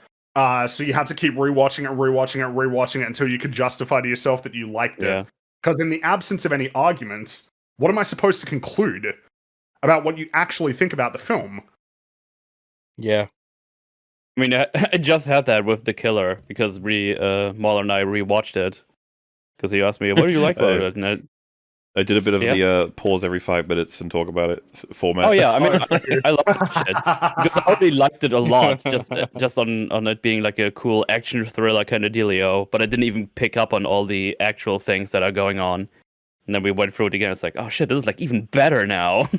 Yeah, that's because even with films that you get first time around, rewatching and then seeing all of the scenes that play out and knowing where it's going to end, when you can see that guiding. When you can see the direction that's all heading, you'll be like, oh, wow, yeah, I didn't notice that first time around. Oh, yeah, cool. Yeah. But again, it's like, what's meaningful is not just saying, I rewatched it and I liked it. What's meaningful is, I rewatched it and then I noticed this, which explains this, or emphasizes, strengthens, bolsters this element of the plot. And then I liked it more. And then it's just always good to see that it can go both ways. Like, rewatching it just gets worse, but there's also movies you rewatch them and it's like, oh, it actually got better now. Which is always nice to see. That seems to be kind of like the way it goes, is that good films, when you notice that it's improving, it's like, oh shit, all right, cool, awesome. And then it's not. Someone just mentioned, the film is great, but the off-screen stuff still stinks. How would the film not be better if it was not off-screen? So I think maybe this can be illustrated by, and I guess spoilers, but since me, Fringin, Rags, and Metal have all completed / checked out what happens in it, God of War Ragnarok Valhalla, we did a stream fully on the entire story for Ragnarok. You can check that out. It's an older EFAP, but we're probably not going to do a dedicated one to talk about that DLC. However, something that came up, and me and Frankie talked about this offline, so I wouldn't mind making it an online thing now by mentioning it. When I was completing it, and I think for Frankie too, I'm not sure about Mel, maybe, someone in chat suggested, like, wouldn't it have been really cool, / depending on what chatter we had, really bad, really good, whatever, to have new Norse Kratos that you're playing fight young OG Kratos as a representative of his life that he's trying to move past, something like that. And I think I said on my stream that I trust the people who make this so much that I would have been... the spoiler I'm technically delivering here is that you don't fight him, so don't worry too much about spoilers. I'm trying to... Actually, no, wait. Mute this for 10 minutes. I believe we have done myself, Metal, Rags, and Fringy. Rags and me. So, oh boy. Jay Longbone, Little Platoon, and John. Any one of you three want to pick the next one? Oh, by the way, Chad, you're free to come back now. We're done with the spoiler over. Talk. Because EFAP hasn't spent enough time on this recently, and I want to find out how vapid he is on the subject, how about Return of the King? Ooh. Okay. Not a bad choice. Not a bad choice. Will he say something like it brilliantly caps off a brilliant film trilogy and a good film that is good made me feel emotions? Oh, only one page for Return of the King. Oh shit. Maybe just one of those things. It's so long. How? It's about it. He's going to talk about the trilogy as well, probably, right? I don't know. All right, here we go. Lord of the Rings: The Return of the King, 2003. You're gonna say Gollum. Sometimes when you say that and you say the Lord of the Rings, that's what we call trauma. Gollum. Okay? How are you traumatized by Gollum? You only had to. You didn't even have to play it, Rags. Look, when my friend is suffering in the next room and I hear the screams, that gives me trauma. You know what? That's fair. Fucking Gollum, dude. Director Peter Jackson, starring Elijah Wood, Ian McKellen, and Liv Tyler. Oh, that's the three? Okay. That's a strange... I mean, it's not a lie. It's just an odd choice. I mean, you'd think Vigo would make it to the third credit, wouldn't you? Okay. The John Wick Vigo? Not that Vigo, no. Oh, okay. Studio Wingnut Films. The word epic, overused as the term may be, was invented to describe movies like The Return of the King. Oh, sorry, he put Return of the King here. He didn't put the there in there. Damn. And it's even in italics to represent its movie title. Whoops. Italian. Every shot in Peter Jackson's magnificent finale to his beloved Lord of the Rings trilogy reflects a perfect bond between filmmaker and source material. Somehow, a movie over 3 hours long. Is that tears by? Okay. Tears by. That's a strange, yeah. I've not heard that. I've heard it used in the context of going past something very quickly, like you're tearing past. Fair enough. Also, I wouldn't use that to describe the film. I don't think it feels like it goes by quickly. I think it feels like it goes by just right. Effectively, yeah. Like you're a part. Yeah. It makes it feel big is the fact that it moves with its runtime, I would say. I mean, we described it as we were watching it as kind of perfectly paced, but I know a lot of people don't feel that way, and that's okay. But yeah, he says somehow a movie over 3 hours long tears by with your sore ass being the only indication of time's passage. What? What's wrong? Does he have bad chairs? What? You're sore. What a terrible Return of the King. I think it was trying don't worry, Rags, we're only a third of the way through. Plenty more. Condensed into a paragraph. My ass hurt, but the film was okay. I knew it was long because my butt hurt. I was like, what? Are we describing your experimental college years, or are we talking about a movie? That's weird, because when it was in the cinemas, there were still breaks in between movies, at least for me. I remember there was a break like after like two hours or something. And when you're you can just get up. I was just going to say, like, sore butt jokes, I feel like only apply to theatrical releases. Like, if you're streaming something at home or playing it on, like, an extended version DVD or whatever, Blu-ray, you can pause it, right? You can get up, stretch if you want, and then play it again. So, like, I don't know what he's referring to here specifically. Wait, it sounds like I missed something. I was just getting some coffee. What? It sounds like I missed a really funny line. Well, he made a sore butt joke, and I don't know if that he's talking about the extended editions or the theatrical editions, because I don't think the theatrical edition of Return of the King was 3+ hours. Yeah, because he said over 3 hours long tears by. You'd be saying 4 hours if it was the extended. Okay, wait. So what is the sentence is? Somehow, a movie over 3 hours long tears by with your sore ass the only indication of time's passage. Okay, that's a... Okay. I think it's the use of ass that really doesn't help. It feels like oddly crude. Oddly, yes. That's the way of Fellowship... Also, go ahead. Just a bit of a brief tangent, but I just realized it's like, he's got no DreamWorks films on his list either. No Shrek. Or Kung Fu Panda. Oh, you'd think Shrek would be on here. Yeah. Omissions. You would think that at least Shrek, if he was going to pick one, that threw at in the least anime Shrek ones would though make it for his animated movies, which all right. Well, I mean, I think Spirited Away is totally fair to be on the list too, but I'm surprised that there is no Shrek on there. Anyway, what context are we talking about here? Shrek is too much of a meme. Or... He can't put that on his list. Oh, just like of 50 films from the 2000s to watch. It's like, well, Shrek is really great and influential, so like that makes sense to me as one to throw on there. And put it on my list. Well. Yeah, oh well. But I'm not the film connoisseur craftsman that he is. Well, we're learning to become one today from this book. It's true. I have much to learn.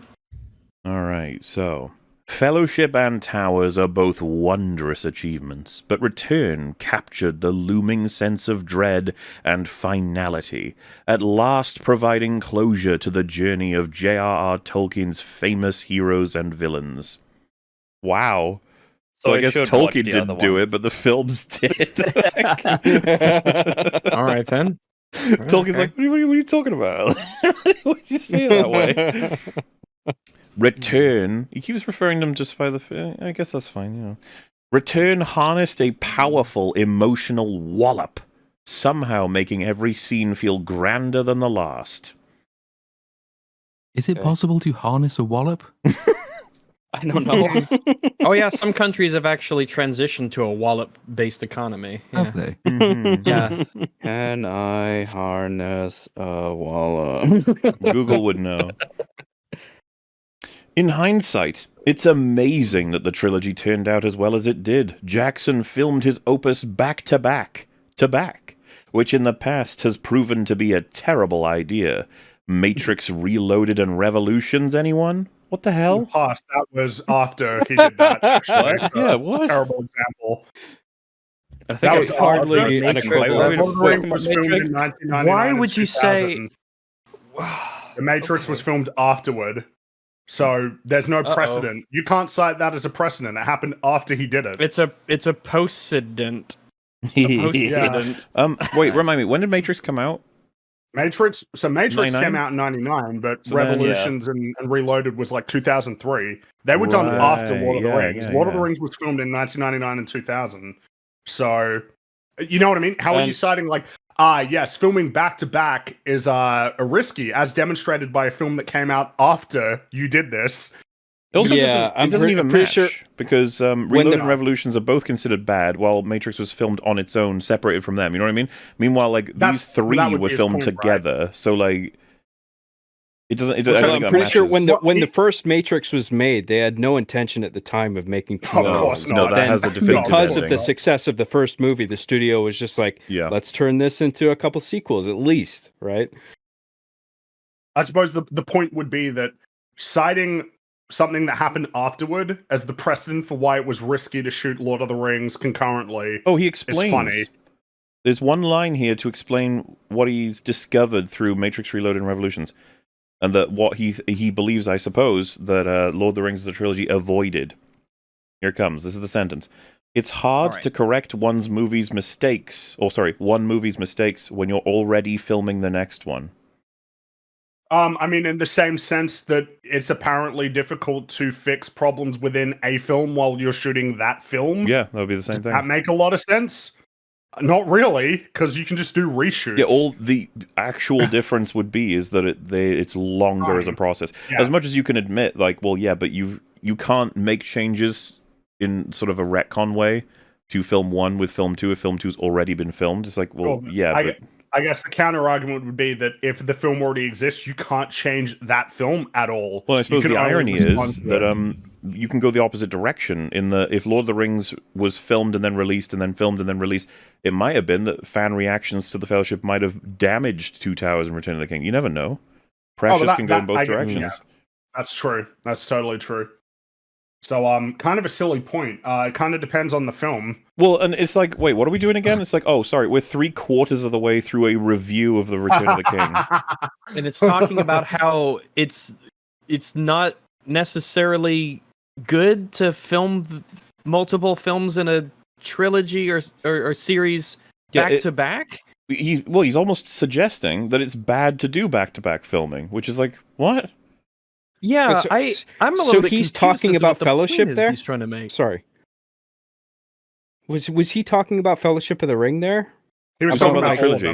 The trilogy. Yeah, the whole trilogy. The fact that it was shot concurrently. Yeah. That was like that was maybe a potentially bad idea. That if anything, it transcended being shot back to back when that was obviously the intention to do it that way, so that it would all be really as coherent as they could make it. Is the trusted wisdom at this point? Most people say like we should encourage the filming of like a franchise concurrently, somewhat. If you can, in the context of something like Lord of the Rings, yes, make them together because obviously what happened with the sequels, right? That was horrendous. I was going to bring that up. Yeah, on the one hand, he's talking about the perils of filming back to back, but the sequel trilogy, one of which at least he's praised, probably is all of the perils of not doing it that way.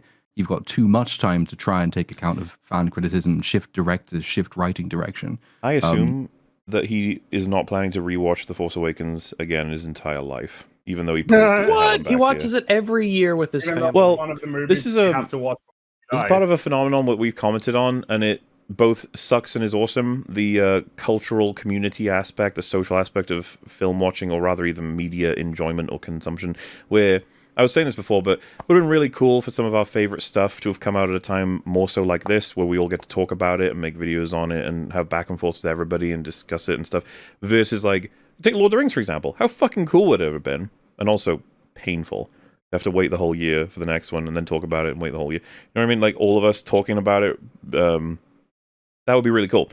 But at the same time, that sort of engagement, I think this is most illustrated by Game of Thrones. I don't know if people saw the videos, but they would go viral a lot of people in a bar. There's a particular bar where everybody would be watching the episodes, and they would, like, there's this big reveal. Like the Red Wedding, I think, is where it first started to get traction. The whole bar is like, oh my god, oh shit, and people are crying and going, oh, I can't believe this, blah, blah, blah. And then every season had at least one, but up to like 5 of those moments, and then that would be shared everywhere. We've seen it. I mean, my video with the Star Wars stuff covered it. This reaction meta, where like it goes from being a kind of cool thing that we're all sharing to a thing that everyone's pursuing, and a thing that a lot of people convert it into the enjoyment of the thing itself. The problem is, it doesn't age with the thing itself. The thing itself stays the same. You watch that again 10 years later, and it is what it is. But you now don't have the crowd, the culture, all of the atmosphere that you had when you first saw it. And so a lot of people go, wait a minute. This isn't as good as when I first saw it. Damn. It's like, yeah, because a lot of it was you enjoying it with other people, you celebrating it with other people. And I feel like that's what happened with The Force Awakens to a lot of an extent.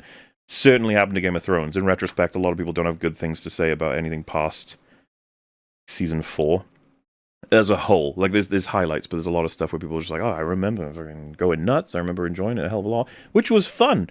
And I was going to say, it would have been cool to have this with films that like we adore, like Lord of the Rings. Also, hi, Az. How you doing? Right. Hey. Yo, Az, what's up? We're reading Chris Stuckmann's reviews of movies. It's been very entertaining and insightful. Apologies for the lateness of the join. Oh yeah, you're gonna have to choose from the list of 50 what you want me to read out, and don't worry if you pick one that we've read already. I'll just redirect you. Just gonna I can just tell you. We've done Signs, The Force Awakens, No Country for Old Men. What did you choose, Mel? Incredibles. And we're currently on Return of the King. What, do I just select anything? Well, select one that you would like to hear his opinion on, something maybe that means something to you in some way. There's an IMDb link in the chat-a-rooney you can click on. But yeah, okay. I stand by the nature that it's a really cool aspect to share everything with everybody, but at the same time it like completely skews one's view of a thing to the point where later on they're like, wait, why did I feel that way about it? It's like, you forgot. You were watching it with a whole bunch of people and that everyone loved it at the time. We saw this with Marvel over time. It just like every movie that came out, people were going nuts over it, and then like the half-life decreased and decreased and decreased to the point now where it's gone.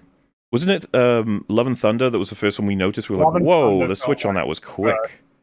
Yeah, it took a few months. It took a few months for Moon Knight and Multiverse of Madness. Thor Love and Thunder was like within the week, people already turned on it. Because the Marvel train, the Marvel momentum was going crazy and quick. But then it just died out. We saw it die out over time.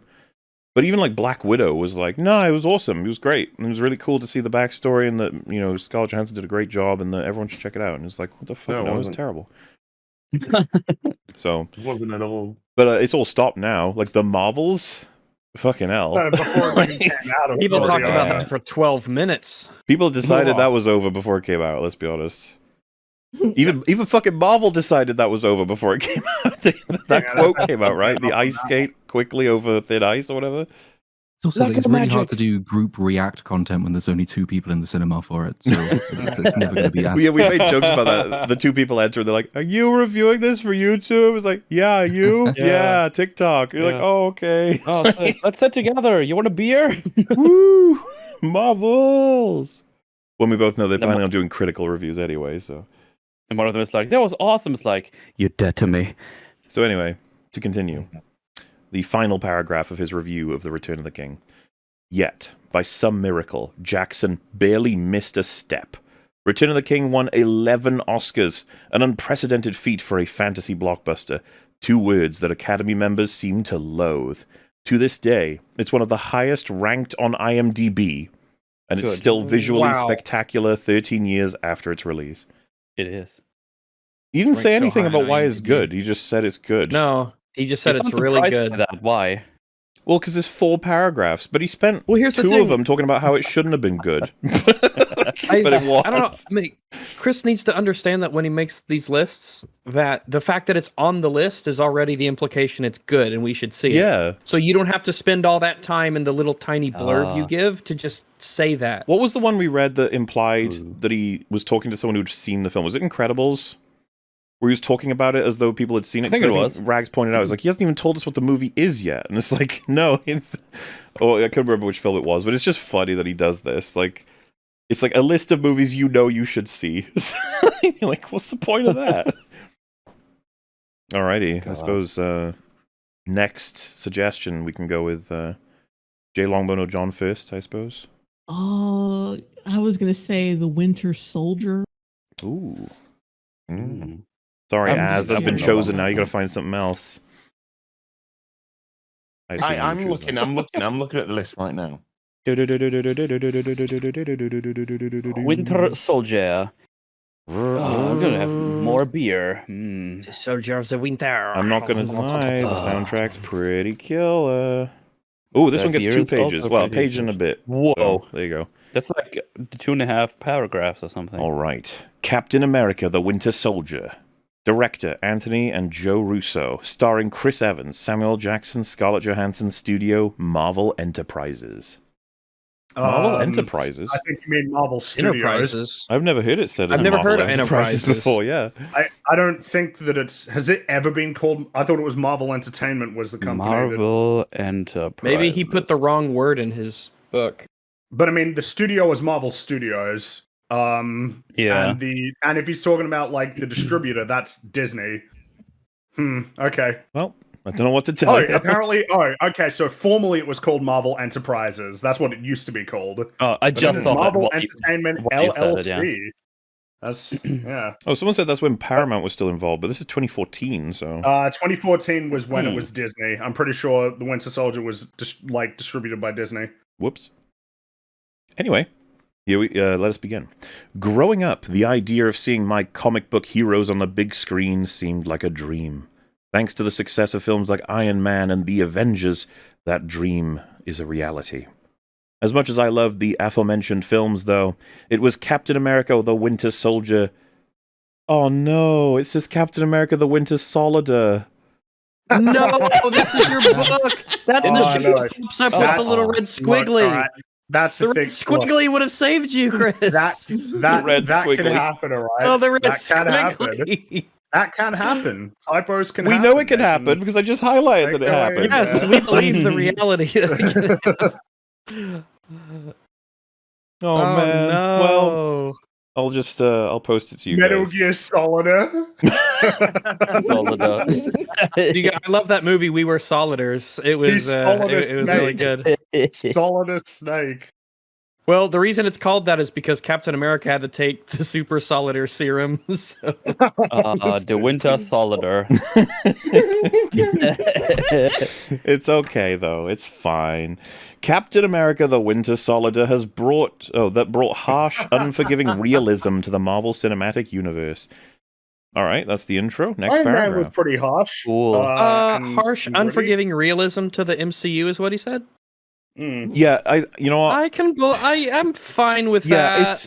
I get why he said it, but I do agree that Iron Man already set that. Tony getting his heart blown out was pretty. You know the scene where he's like screaming and the surgery's happening. That's pretty raw. Oh, and even just when the blood starts to sort of pool into his shirt, you know, like oh shit. Well, and you know, I don't know if people talk about it that much, but it's a bit of body horror when he wakes up and he sees that there's like the car battery hooked up to his heart. It's like fucking hell. Oh yeah. Anyway, in 2012's The Avengers, Chris Evans played the powerful no fucking Solid, way. Oh, I see. You can see it in the image. You can see it. Oh shit, you're right. Super solid. No, he didn't just copy paste the title, but he did it wrong the first time. It's in the same screen cap. I was about to say, I didn't realize I'd put it in the screen cap that you guys can see. Embarrassing. No. Oh no. Super solid, or maybe he types in a certain way where his. Oh no. You have to spell words correctly for your book, Chris. But have you noticed the title is correct up the top? But Yeah, then it is. spelled it wrong twice. Leave him alone. Okay. He just wants to make films. Okay, typos. But he's writing a book. Can happen, all right? They can. Listen, okay. The true take is we all do typos, and we should all be made fun of when it happens. Not That's for how my it works. book. Rags, if you made a book and you made a typo, I would laugh at you, but then I wouldn't consider you any lesser of a person. I would I would commit seppuku. I would be so ashamed. I would commit Sudoku. I would be so upset. The thing is that typos do make their way in, but two of the same one is for the title of the movie. For the title of the film is a funny one. I just think it's funny. I love that it made it into that image, even though I didn't intend for that at all. He plays the super solid snake. All right. Liquider, solider, or gasser. What did he mean? Hey. Chris Evans played the powerful super solider from the comics, shattering walls, doorways, and bones galore. Evans' portrayal. It's kind of weird to like present. Captain America breaking bones. It's like, well, I mean, he's not meant to be presented as like some vicious, like beating the shit out of people to a pulp. You know, it's Captain America. Dude, with that guy who he kicks off the boat, that guy's spine. Oof. Yeah, that one's brutal. His spine is not fine. Now it's two. Not fine. It's split in two. I've spotted something. Oh no! I don't want to be the dick who points it out, so someone else has got to do it. Okay? Is this another typo? Yeah. Well, so I'll read the sentence that I have noticed this on. I don't think it'd take you guys more than a second to spot it. I was about to say Evans's portrayal and the excellent script. Can you spot the problem? Hold on, it's loading. Give me a second now. Give me a fucking second here. Where?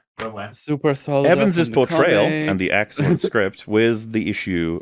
At least as far as I'm aware, it's an issue. Evans's. Yeah, you don't put an S after the apostrophe on a name that ends with S. Yes. That one's actually like embarrassing. That one's terrible. Just That's so really people bad. at home can see. When you do, Evans's, there shouldn't be an S after the apostrophe. No, that should be gone. the apostrophe and that's it. That one's really bad. There's another solider coming up, guys. Oh, sweet! No. Why is the Winter Soldier portion so horrifically written? See there, Winter Soldier. You see that? Yeah. Yeah, there it is. I'm going to leave that open, actually. Okay. Can we officially then misname him Stuckmann? What is he, a cuck to spelling? Like, he doesn't... Punctuation. The excellent script made Captain America the most interesting Avenger on the team. Okay. I mean, he's pretty good, but I mean, Iron Man, come on. Most interesting? I mean... That's an opinion that I'm fine with it. I just think Iron Man. That's fine. That's a fine opinion. That's a fine opinion. I might be bamboozled here. So there are a few people saying that it's acceptable to do the apostrophe and then the S for a name that ends with an S. I've always known it to be no additional S. I've never known it to be that. Yeah, you don't add to people's names. Yeah, generally, if you have a proper noun, you don't want to add letters if you can avoid it. is if the noun's plural or not. So if the noun is plural and ends in S, then you don't put an apostrophe after S. If the noun So is it would be singular, like if it's multiple families of Jacksons, then it might. You might do that if you're plural of a capitalized or a proper noun that ends in S, maybe. Like, I have never known this. But I've never known it. Well, just FYI, there's probably plenty of mistakes I would have missed because I'm no good with England. But there's stuff like that. I raise questions. A solider is easy for me to spot. Yeah, especially 3 times in a row. Yeah. What I think is everyone kind of has their own little quirks while typing because different keyboards, different fingers, that sort of thing. Mm-hmm. Something that I do sometimes is the first 2 letters will be capitalized because I don't let off the shift quite fast enough. So sometimes I've done that right, and it's something I've kind of recognized and I watch out for. But maybe for him, soldier is just one of those words where he hits the keys out of order. Yeah, well, I was going to say that an editor guy he's typing too fast. That double checks these kind of things before you release a book. Yeah, the red squiggly. Whenever I type is a good thing. From or form, sometimes I switch the O and R because my fingers are competing with each other. But yeah, the point is you're supposed to find someone to proof this, or even a machine should proof it, right? Yeah, just do spell check or whatever. To keep making the same spelling mistake over and over. Yeah, that's over weird, again man. 3 soliders, damn. To just like an innocuous one. I'm still stuck on the.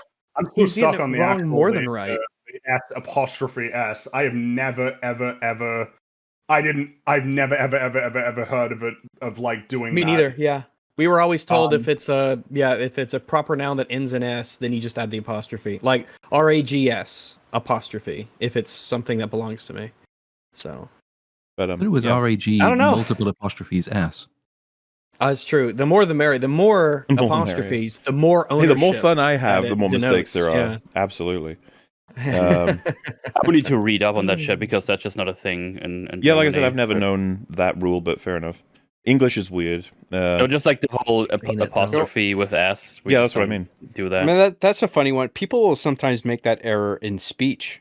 Sometimes, like not written, where it's just like Chris Evans is. Like they'll say that. Oh, I see what you mean. Yeah, like instead of saying Chris Evans, instead of Chris Evans. Well, I mean, yeah.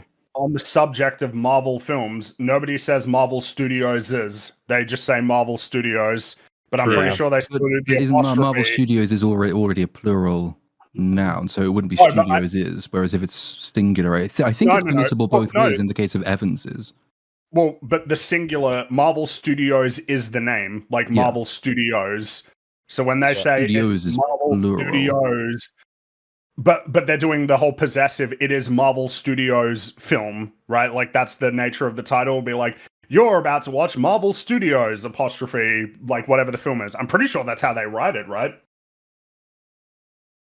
I need to know. But that would be correct in that situation because the Marvel Studios is a collective, like plural noun for the group of studios under Marvel. Well, it's a collective, so the apostrophe doesn't need an noun. S after it because it's already plural. I think I'm probably butchering this. Like, I guess what I'm confused me is that it's like plural of studios for a company, like one company. Marvel Studios is the company. You know what I mean?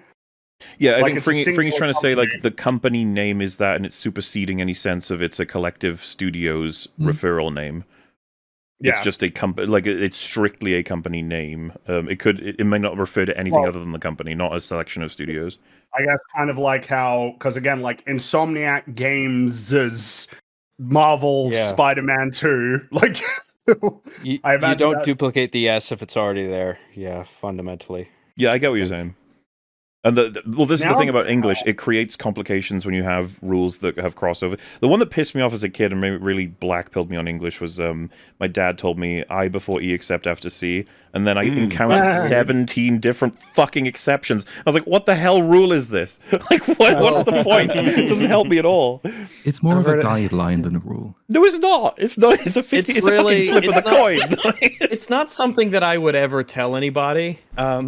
Because it's weird to say as a rule, but yeah, I wouldn't. I would just say just kind of you'll learn over time. You know, Dude, you'll recognize which is which. That one, because I'm almost certain I'm dyslexic, was a pain in the ass, because I was like, that one will help me, because I can always rely on it. And then people kept telling me, like, you spelled that wrong. And I was like, but the I before E except everything. They're like, no, this is the one exception. I was like, one exception.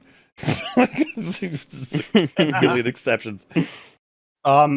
Man, this is going to drive me insane for the rest of the day. This is going to drive me mad. I don't know what to think anymore. I feel like I've been convinced out of something. I do feel like him, because I feel like now I'm just going to have to read a bunch about like the use of apostrophes for S.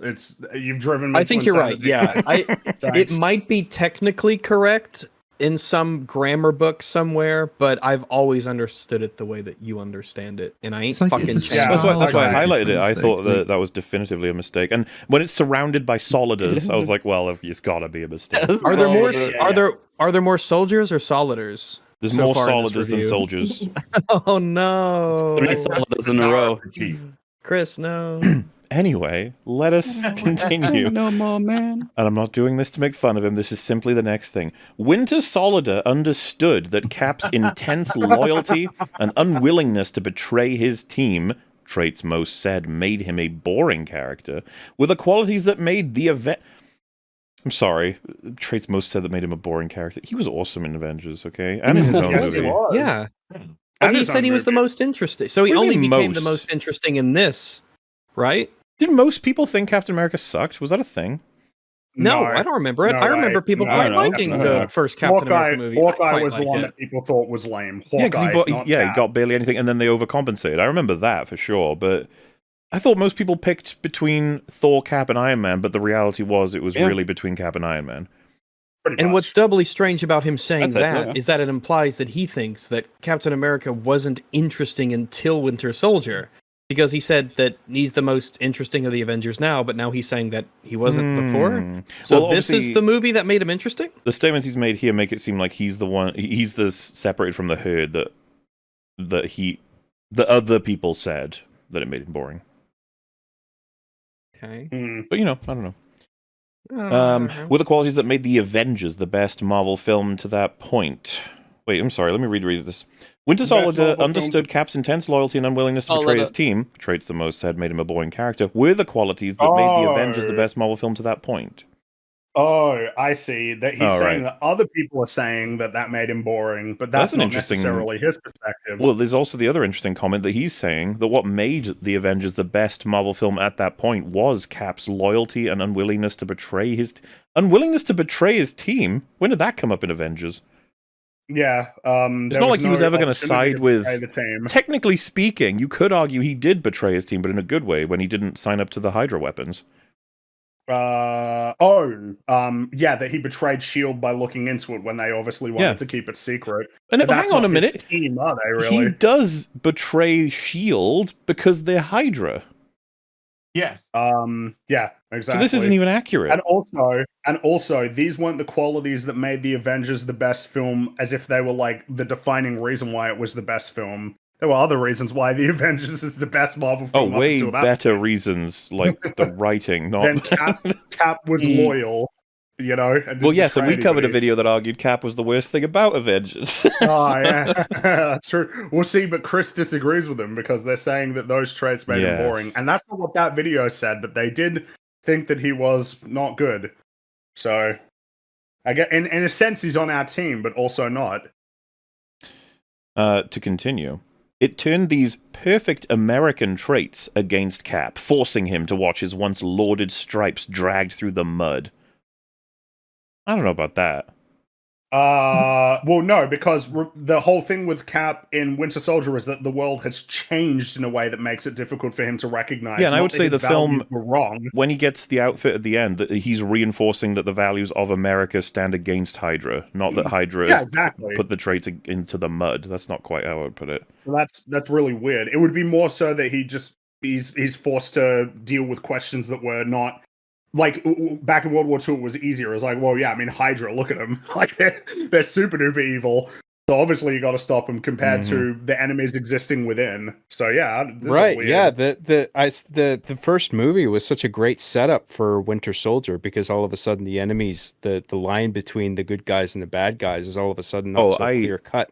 I'll say I absolutely adore the arc they put him on of making him like the government boy, and then he gradually becomes the rebel. Meanwhile, Iron Man being the pure rebel in the other direction. Yeah, that's really cool. Though I have some appreciation for the fact that like Shield was not set up to be infected by Hydra until Winter Soldier. That's something they threw on. They did that, and it caused problems and big problems for Age of Ultron. Yeah. I would say that there's problems forever because the MCU has not had like an important military apparatus. Sword has not replaced S.H.I.E.L.D. at all. Sword is so confusing. Nope. Don't even know what they are, really, at all. Isn't it Saber now as well? Saber is a space station. Sword is the organization. Yeah. Oh. You'd know that if you paid attention to the Marvels, but clearly you're not a fan. The filmmakers famously approached the material as if they were helming a 1970s spy thriller rather than a big-budget superhero extravaganza. This unique angle elevated the material beyond a series of exciting set pieces. Oh. As if that's not good enough, I guess. It's a series of exciting set pieces. But that's it. Oh no, sorry. There's more. Oh, God. My goodness, for a second there I was worried. I was like, oh. Chris, give me more. It added a layer of political and social depth unseen in previous MCU films. Unseen? All right, calm down. Iron Man was great. What do you think Iron Man was about? Iron Man is a great movie. Iron Man is a great movie. I feel like that's the thing that needs to be consistently reinforced. Iron Man was great, and really a lot of the other films in Phase 1, at the worst, they were like fine. Phase 1 is actually more consistent than any other phase that came since. Even Phase 3, for whatever highs it had a lot of fucking lows. And Phase 2 was bad in general, except for Guardians. Just remember that, how low stakes things were back then. It was comprehensive. Oh god, I miss it, right? Coherent. I miss it so much. Yeah, like, because in Phase 1 you have how much Iron of the Man, universe is is at stake? Oh, it's just like the city. It's like, oh shit. That's the thing, instead of reducing the stakes, they went further, like, multiverse, baby! Multiverse. All of Quantum multiverse. If this stone doesn't get retrieved, it'll be the end of multiple levels. The god of stories needs to be incorporated now. The very concept of logic will be torn asunder. The concept of souls will be destroyed. Like, oh never no, forget, there's a celestial or titan, whatever they call it, sticking out of the earth right now, and never mentioned. It's never been mentioned again. That's not true. It's mentioned once in She-Hulk. Yeah, She-Hulk has it as a little Easter egg inside. Nobody else has noticed it. You know what, Platoon? That's why they did that, to stop people from saying it's never been mentioned. Now people have to say it's never been addressed properly. Yeah. Can't say it's never been mentioned. They got you there. Do you think Stuckmann calls it the mullet verse? The mullet verse. Where can I find this mullet verse? Give me the back of your head, baby. Right next to the Wumble words. The final paragraph. Oh, if boy. one were to judge Marvel's films solely based on their action sequences, Winter Soldier is their best by far. The highway assault. The highway assault sequence is viscerally thrilling. Notice the real fear on our heroes' faces as they engage the bad guys. Never once do we feel these people are invincible. Notice the bullets don't hit Cap's legs. Well, I was about to say, didn't Black Widow as well? Did she get shot or stabbed through the stomach? She got shot. She got shot shoulder. Remember? Yeah. So the issue there wasn't that she survived that hit. It was that it takes ages for her to get medical attention. Remember, she's just bleeding out as she's been captured. Oh no. The and then they lightsaber through the not hold up at all. It's pretty bad. And that's the thing, right? I love it in concept, like the Nick Fury shit where they try to take him out, but he's a hell of a lot harder to beat than they thought. But man, what they not only what they do to him should be more than enough, but remember he gets flipped and then he takes his lightsaber and escapes into the sewer? Question mark? He digs the hole. He digs the hole through, and then Winter Soldier doesn't just go after him. It's he doesn't. He leaves him go. And then also another one that I've always found really funny. When Winter Soldier catches the shield, what if he just took it? Yep. It's just like, mine now. And then runs away. Honestly, Cap would be fucked. Yeah. Remember they explain to him all of the nature of the plan and then try to nuke him instead of just not explaining the plan and then nuking him. And also, if you watch the elevator fight, you slow it down. There's a lot of people just like not really doing anything. There are bad guys. There are bad guys grappling each other. I don't know if the film knows whether everybody in the elevator is on against Cap. It's one of those. It's one of those moments where it's like, listen, guys, like we can't have him addressing all of you at the same time. So you need to pretend as though he's hit you, and you're like, you guys need to move a little bit. You need to shake and sort of be hunched over, like, oh, jeez. And then once he's free, then he can start fighting you.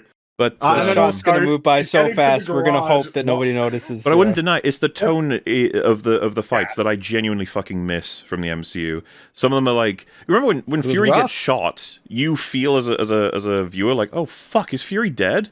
And at this point, you wish that were true, but no. Yeah, well, a lot of it comes down to they act like they're in danger, whereas now they're like making joke, like it's a fun meme as they're killing all of the bad guys, but none of them are ever going to get them. It's like, yeah, this is kind of like a fun meme that we're having right now. It's not like we're fighting for our lives or anything. And especially not taking it seriously when people are in danger, because it is one of the biggest problems with a lot of these new superhero films. And it's so funny because it's something that got figured out with the earliest superhero films that got made. Show the hero saving people. You got to show them saving people. Regular people. Yeah. Dude, not just constantly Iron Man 1, when he uses energy to save those people that are running into him. Yeah, in the car. And then she runs him over because she's panicked. He's on limited energy already, but he takes a little bit of energy, or probably a lot of energy. There's a reason to just Iron Man 1 is like a masterclass, but it's not unique. There's a lot of films that follow its sort of formula. Spider-Man saves a bunch of people, Superman saves people, Batman There's probably a lot but now that is found in Spider-Man 1, Raimi Spider-Man, that matches Iron Man 1, that matches like even something like a lot of the origin films. Superman. Yeah. Even back to Superman, who'd be saving people, you know? You gotta save Superman, people. not Man of Steel, though. Well, me and Mel rewatching The Running Man. There's a very straightforward formula in film, and it's just like, fuck me. When are they gonna get back to that?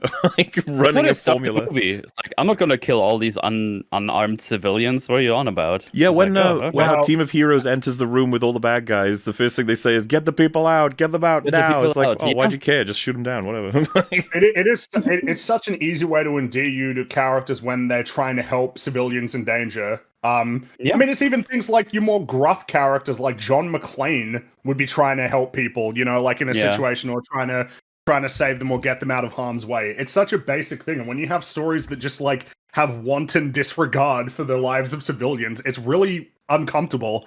It's just weird and awkward, and it just makes it harder to. You got to show heroes saving. Yeah, people. It's like, why don't you got to that casual, intermittent reminder of, oh yeah, that's why I really like this hero. Exactly, and that's why they're doing it in the first place. They're not just here to kill people; they're here trying to save people. I mean, again, it's Avengers 2012, right? That'd be a good example of how to point to your big action climax set in a city filled with civilians. Show Cap fighting with aliens to try and save civilians. Like, show Tony trying to save civilians. Show people saving civilians instead of having them fight in a big empty field where there's nobody around. We talked about Helm's Deep being possibly the best sort of fight sequence in film, and part of it is the Drinker said when recording.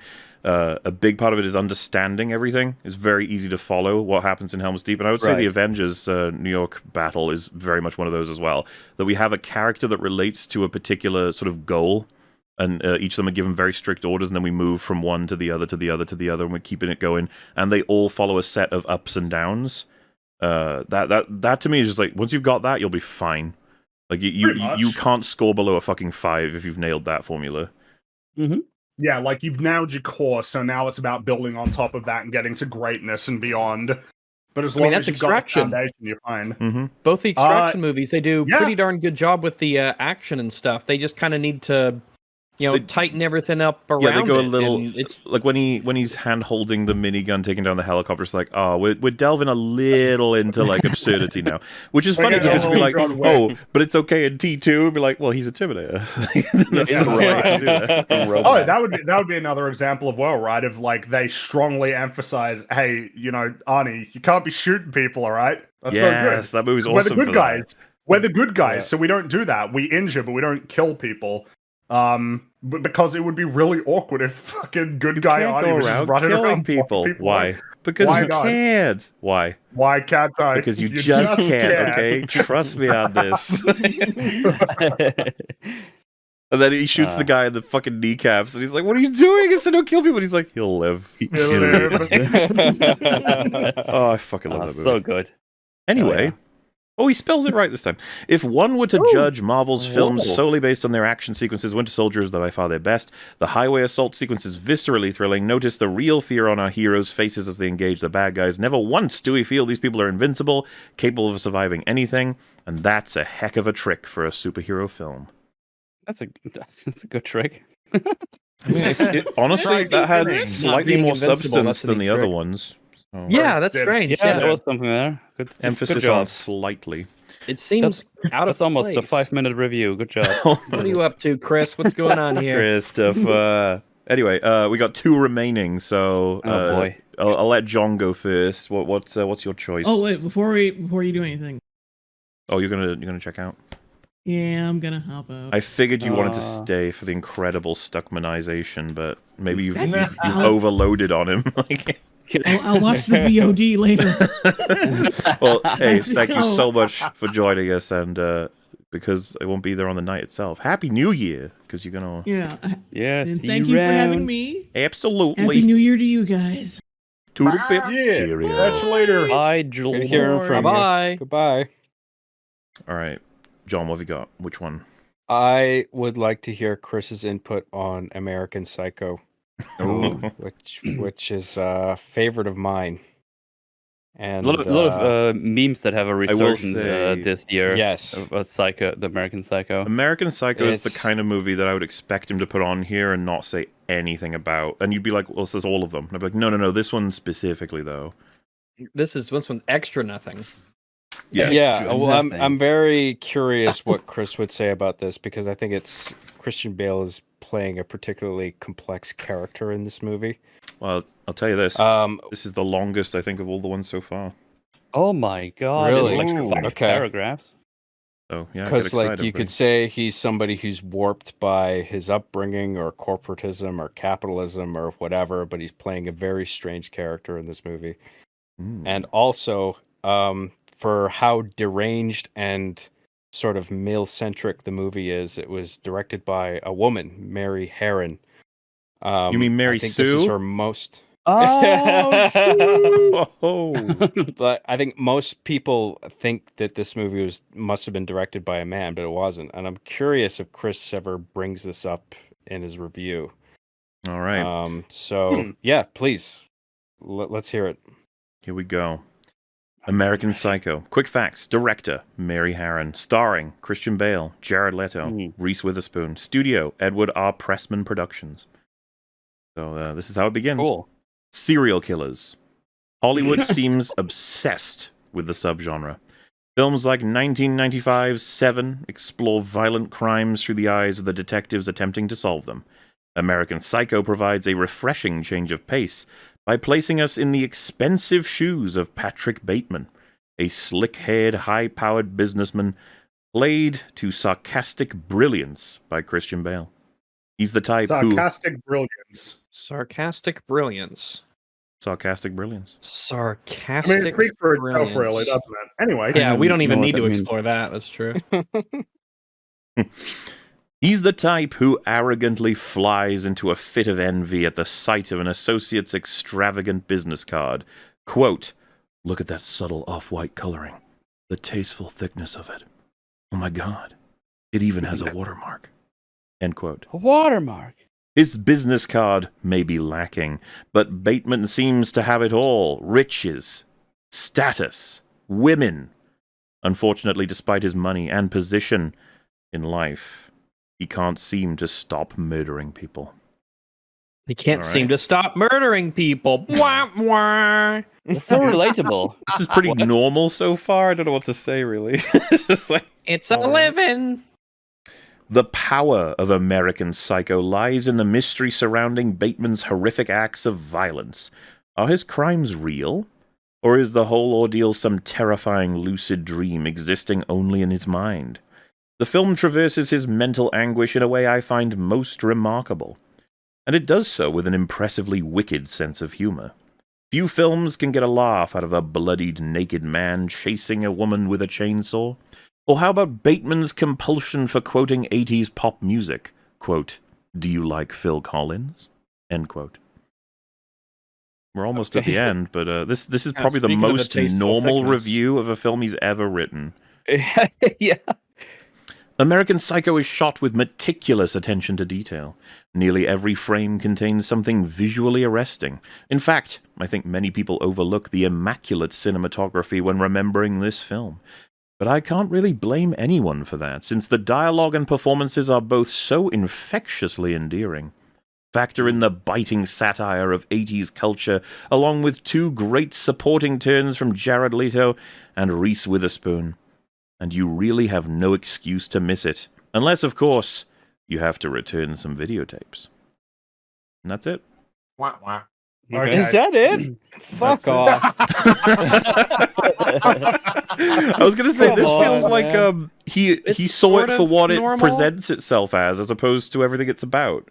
I thought that was the McDonald's Happy Meal review of the Happy Meal review is a great way to put it. Because I haven't seen that movie in a long time. That's basically everything I remembered of it. And I'm just like, I want to rewatch it now to actually remember what it's actually This about. is the review you give when you've got nothing to say about the film.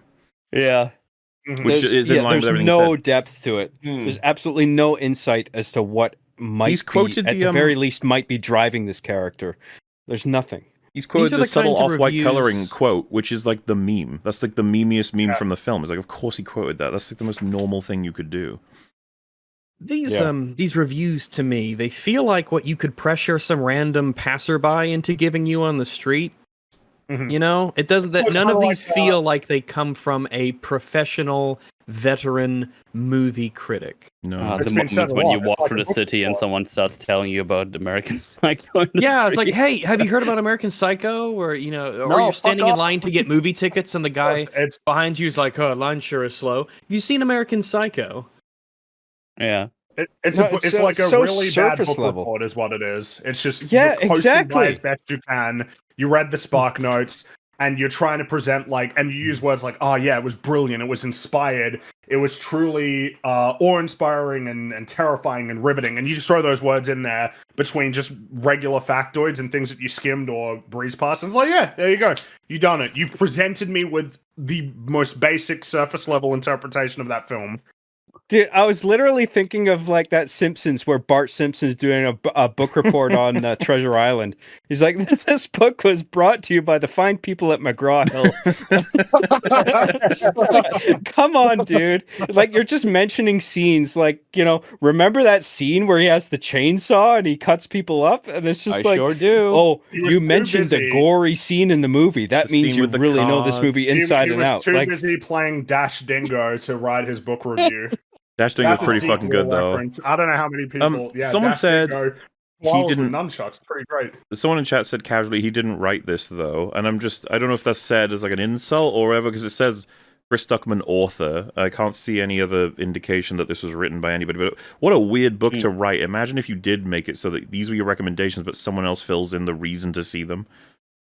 But I think he wrote it. I don't see any. And then no one can tell the difference. I will say this is absolutely in line with everything I'd expect him to write. Exactly. Exactly. Yeah. So, yeah. You figured that again, you would have you would be annoyed by the limitations of print as a medium of trying to talk about 50 films that you love.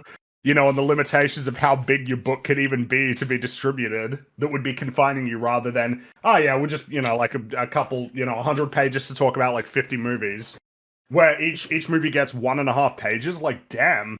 Yeah. Damn.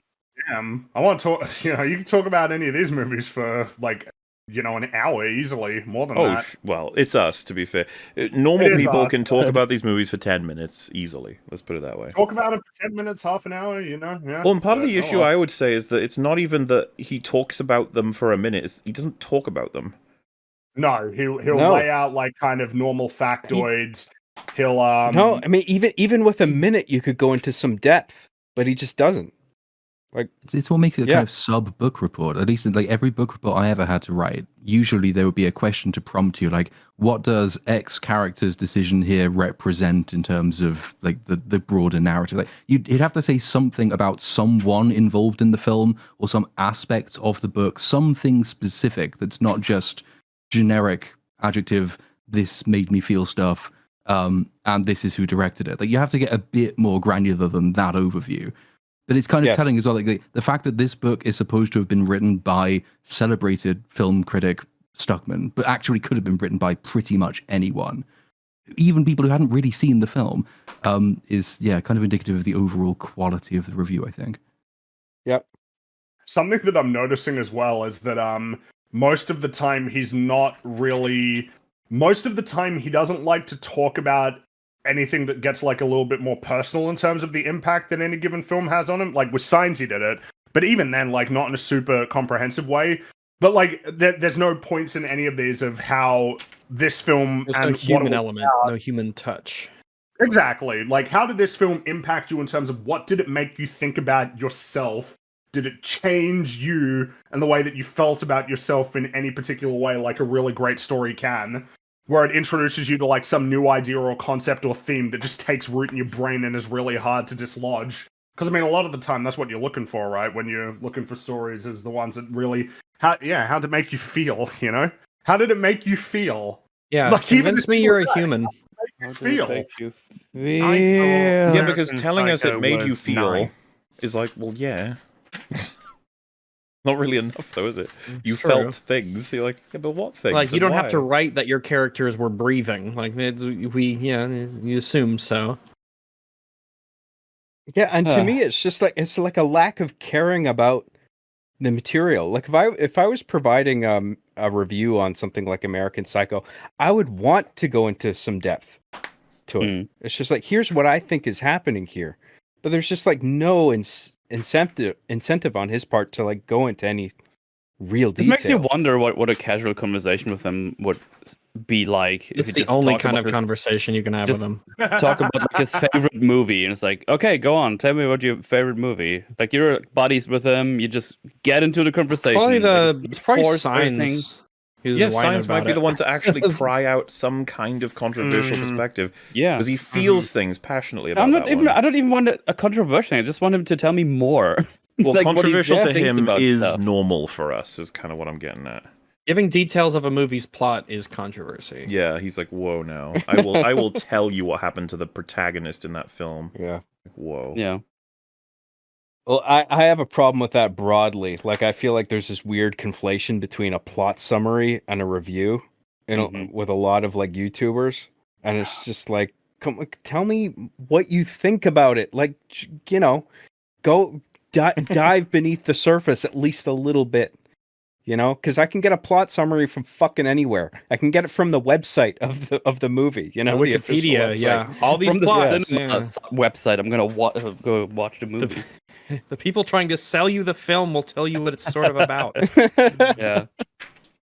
Oh boy. Well, that leaves us with one more from Az, whatever he would like to hear.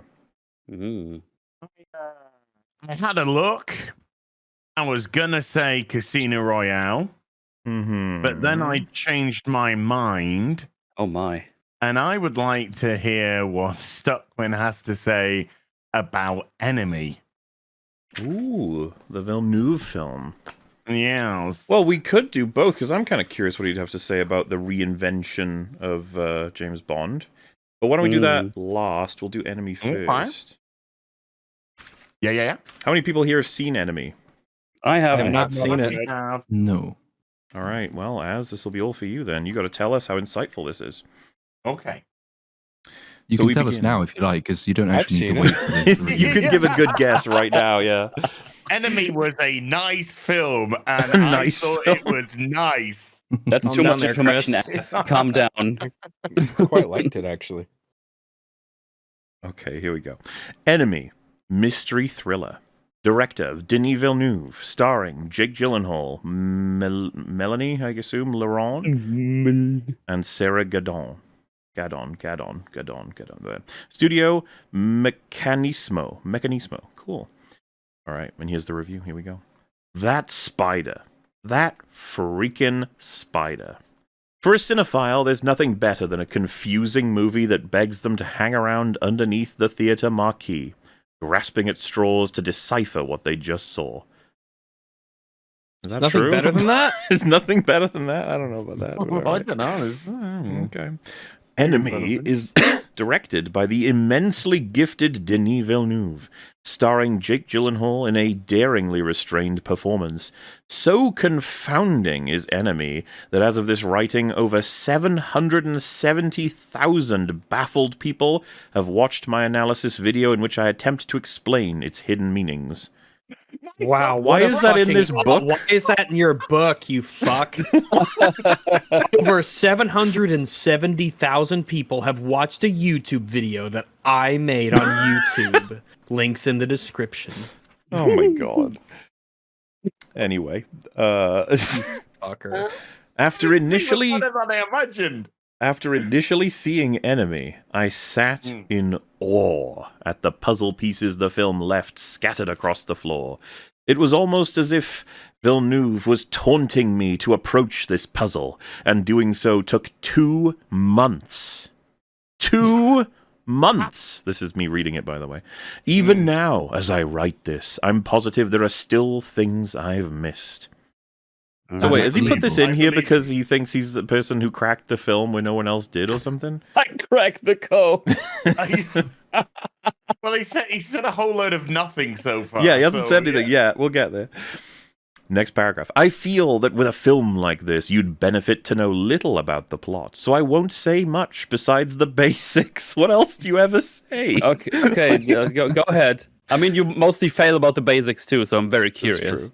Gyllenhaal is convinced he has an identical twin he never knew about and is desperate to meet him. To assume this brief wait, that's it? That's the Sorry, just the idea of him saying that he has an identical twin that he never knew about. It's like, duh, of course he never fucking knew about him. Then he wouldn't think he had an identical twin. He would just know if he had an identical twin or not. What is the plot? Is that he lives with this creepy look-alike and he grew up with this weirdo in his house that shares his face? Like, what a bizarre way to say I feel like I won't say too much is because I'm not actually convinced he's seen this film. No. What do you mean? He explained it to 770,000 baffled people. That is a quote, by the way. Well, you can add 7 to the list. Baffled people he's talking to. Okay, and is desperate to meet him. To assume this brief synopsis is all Enemy has to offer would be tantamount to observing one brick on the Great Wall of China and deciding you've seen enough. What the fuck? What are you talking about, Chris? You know what? I'll reiterate what I've said before. Writing is really difficult, and most people can't do it worth a damn. Okay. Moving on. So, this movie Enemy. can actually be researched. Honestly, ask yourself, when's the last time you saw a new film that actually required serious thought? Wait, serious thought, or do you need to research it? Make up your mind. Sorry, that's like a perplexing. The reason I stopped there was I was like, surely everyone here takes issue with that statement. That's stunning that he would say that. That is stunning. He's basically just shat on all of the other films in this book. When I say stunning, I mean stunned into silence. Like I am stunned that he would say that.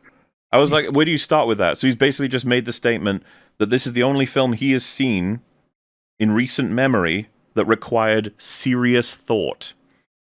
Yeah, the other ones didn't require serious thought. They only required unserious thought. They were little baby movies compared to Enemy. I need to remind you of the films that entered this list that apparently did not require any kind of serious thought.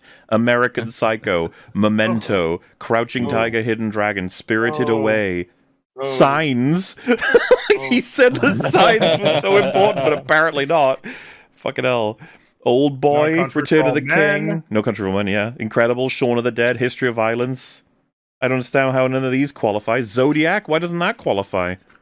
Have you ever taken 2 months to think about a film, or have I ever taken 2 months to explain to 770,000 baffled people what a film means? That's the thing, he's a reviewer. This is his job. He's supposed to apply serious thought to everything he watches. Only to the films that earn it, which apparently is only Enemy 2013. At least one made the Chris Stuckmann grade. One made the cut in the 2000s. Man. I mean, the spider visual is the lowest hanging fruit that you can grab from that movie. So there are an more interesting unintellectualizer aspects would about say. that movie than the spider thing. I don't even know this movie. So all I know is like there's a spider and some twin. It's like, oh, Right. Okay. what? Right. To explain the twin thing a little bit better, Jake Gyllenhaal a little bit better. rent a little bit better than Cuckman or Stuckmann or whatever money is. Whoa, savage. He watches a film, and when he's watching the film, he sees an actor in the film that looks identical to him. Okay. And he's really kind of curious about this. He's been told to watch this film, and then he gets to the point, and there's like a bell. I think it's a bellhop. It's been a little while since I've seen Enemy.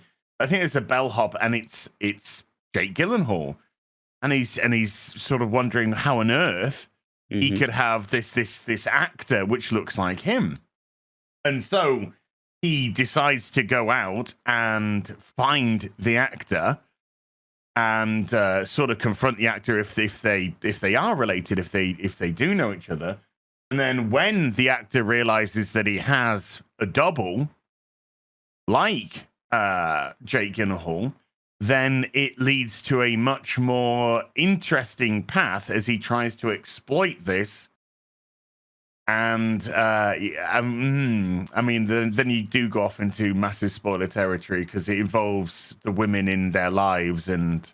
Yeah, but are you saying he was told to watch a movie where you find someone that looks exactly like him? That's already more interesting.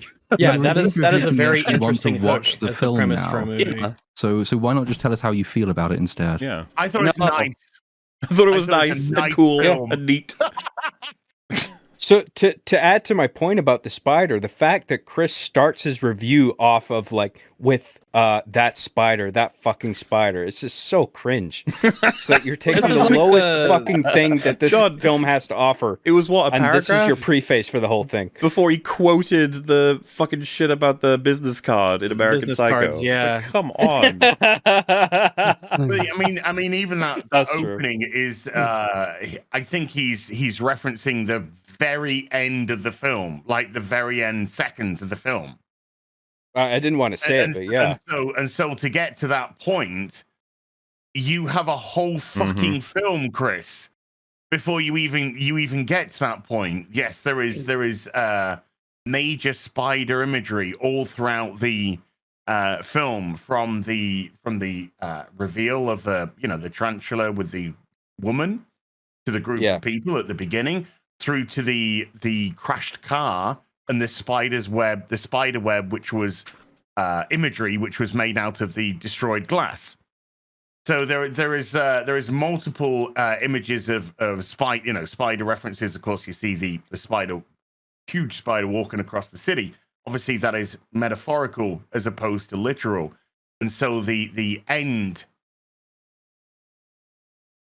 has that's. You have to get. Oh I know you're balancing between spoiler and not spoiler. Yeah, I see what you're doing. It's hard to bring up the spider thing without spoilers. Yeah, I get you. It's a massive character. It's a huge character piece, and it's a huge delve into who you are. Who we are. Are we? As humans, as people, as spiders, as the Force Awakens. Oh, you know what? As you weren't here. As Soliders. Too late, you've referenced it. Soliders. I'd like to quote a comment from Chris. One sec. Because you brought up Force Awakens. This helps you contextualize the kind of caliber we're in for. This is directly from his assessment of why you should see The Force Awakens. Okay. So here we go. Everyone here has heard this except for you, Az. Get ready. I love this film and honestly feel that in years to come, and especially with future releases, it will garner great respect. That might be my favorite quote, other than the. It's so dumb. It's like, how far off the mark could you possibly fire that arrow? Narrator, he was wrong. There's not much else to say about that one. But I mean, either that quote or the one where he says he had a serious thought. I had a serious thought, but after some Tylenol, I was okay. Oh, Oh, anyway, we got one paragraph left. Okay, let's go. Enemy is part of a dying breed of films, and Villeneuve is clearly content with this. He actually had his cast sign an agreement to avoid discussing the meaning of the spiders that are ever present throughout the film. His intense dedication to his projects, especially Enemy, is remarkably refreshing in today's day and age of movies. Here's a movie that begs its audience to lean closer, wondering what exactly they just saw. A film that utilizes every space of the frame to populate the screen with clues and information. If that sounds intriguing to you, then seek out this underrated gem. Just be prepared to take notes, then watch it again and take more notes. Then maybe lay in the fetal position, taking more notes. Oh, that would be tricky. There's not going to be as revolutionary of a spider movie until Madame Web releases. Ooh, yeah. It will replace the spider film. In years to come, Madame Web will be the starting point of a wonderful. Oh, never mind. Man, that was disappointing as well. I guess. Well, I don't know what I expect from the Stuckmann sometimes. Man of Stuck. I guess I'm glad it was Enemy that made him go, wait a minute, you can think about films. It's like, yes, Chris. Yes. He was like, really? You can think about films, you don't have to just pretend to talk about them on the internet? What the fuck? What? Hey, 770,000 people is You guys want to hear what he has to say about Casino Royale? Oh, really? Go ahead. To say about Casino Royale. So this is what the whole thing's going to be. It's just Chris Stuckmann, like. Yes, we're gonna have to do another episode with the intention of what we were supposed to do today. This has gone on. This is just too funny. I was gonna say this is a Chris Stuckmann episode now. It's been fun. I've enjoyed this. I hadn't read the book outside of the Steins review, but this has been filled with gold. It arrived today, so yeah. Yeah, it did arrive today. So very convenient. Sorry, John, were you about to say something as well about the about Enemy? No, all I wanted to say there was that I was lukewarm on Chris Stuckmann before, but now I'm actually starting to dislike him based on this discussion. Just because it's so shallow. So his commentary. You're saying you have that's not been Stuckmannized? That's literally it. Oh. I've been Stuckmannized. That's a problem. I don't know I think that's a bad thing. I would say being Stuckmannized. You've been Stuckmannized. The Casino Royale 2006 action adventure thriller.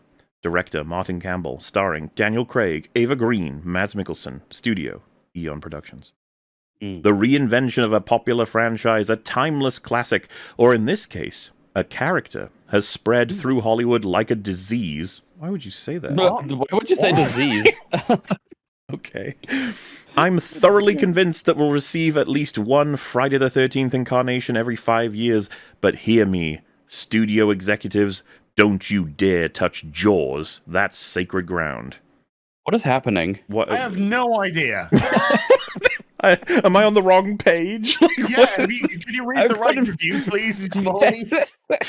Why would you describe James Bond as a disease? Like, you need someone to be like, Chris, people don't like diseases. Like, that's Solider 3 times. Also, like, Chris, if you're going to be reviewing this entire film inside of one page, maybe get on with it. You don't need to be talking about Jaws. Fuck me. He's setting the groundwork, okay? The majority of these reboots and remakes aren't made with care. Easily recognized as the blatant cash grabs they are. And of course, remember, he said that... Would you say this now? Well, and remember, he had nothing but praise for The Force Awakens. I know that's not a strict reboot. Well, no, it is. It is a reboot, essentially. Yeah. But he wouldn't say this anymore, would he? Oh, who knows? This is too harsh. Oh, yeah, this is mean. This is mean. This is too mean. He doesn't do mean anymore.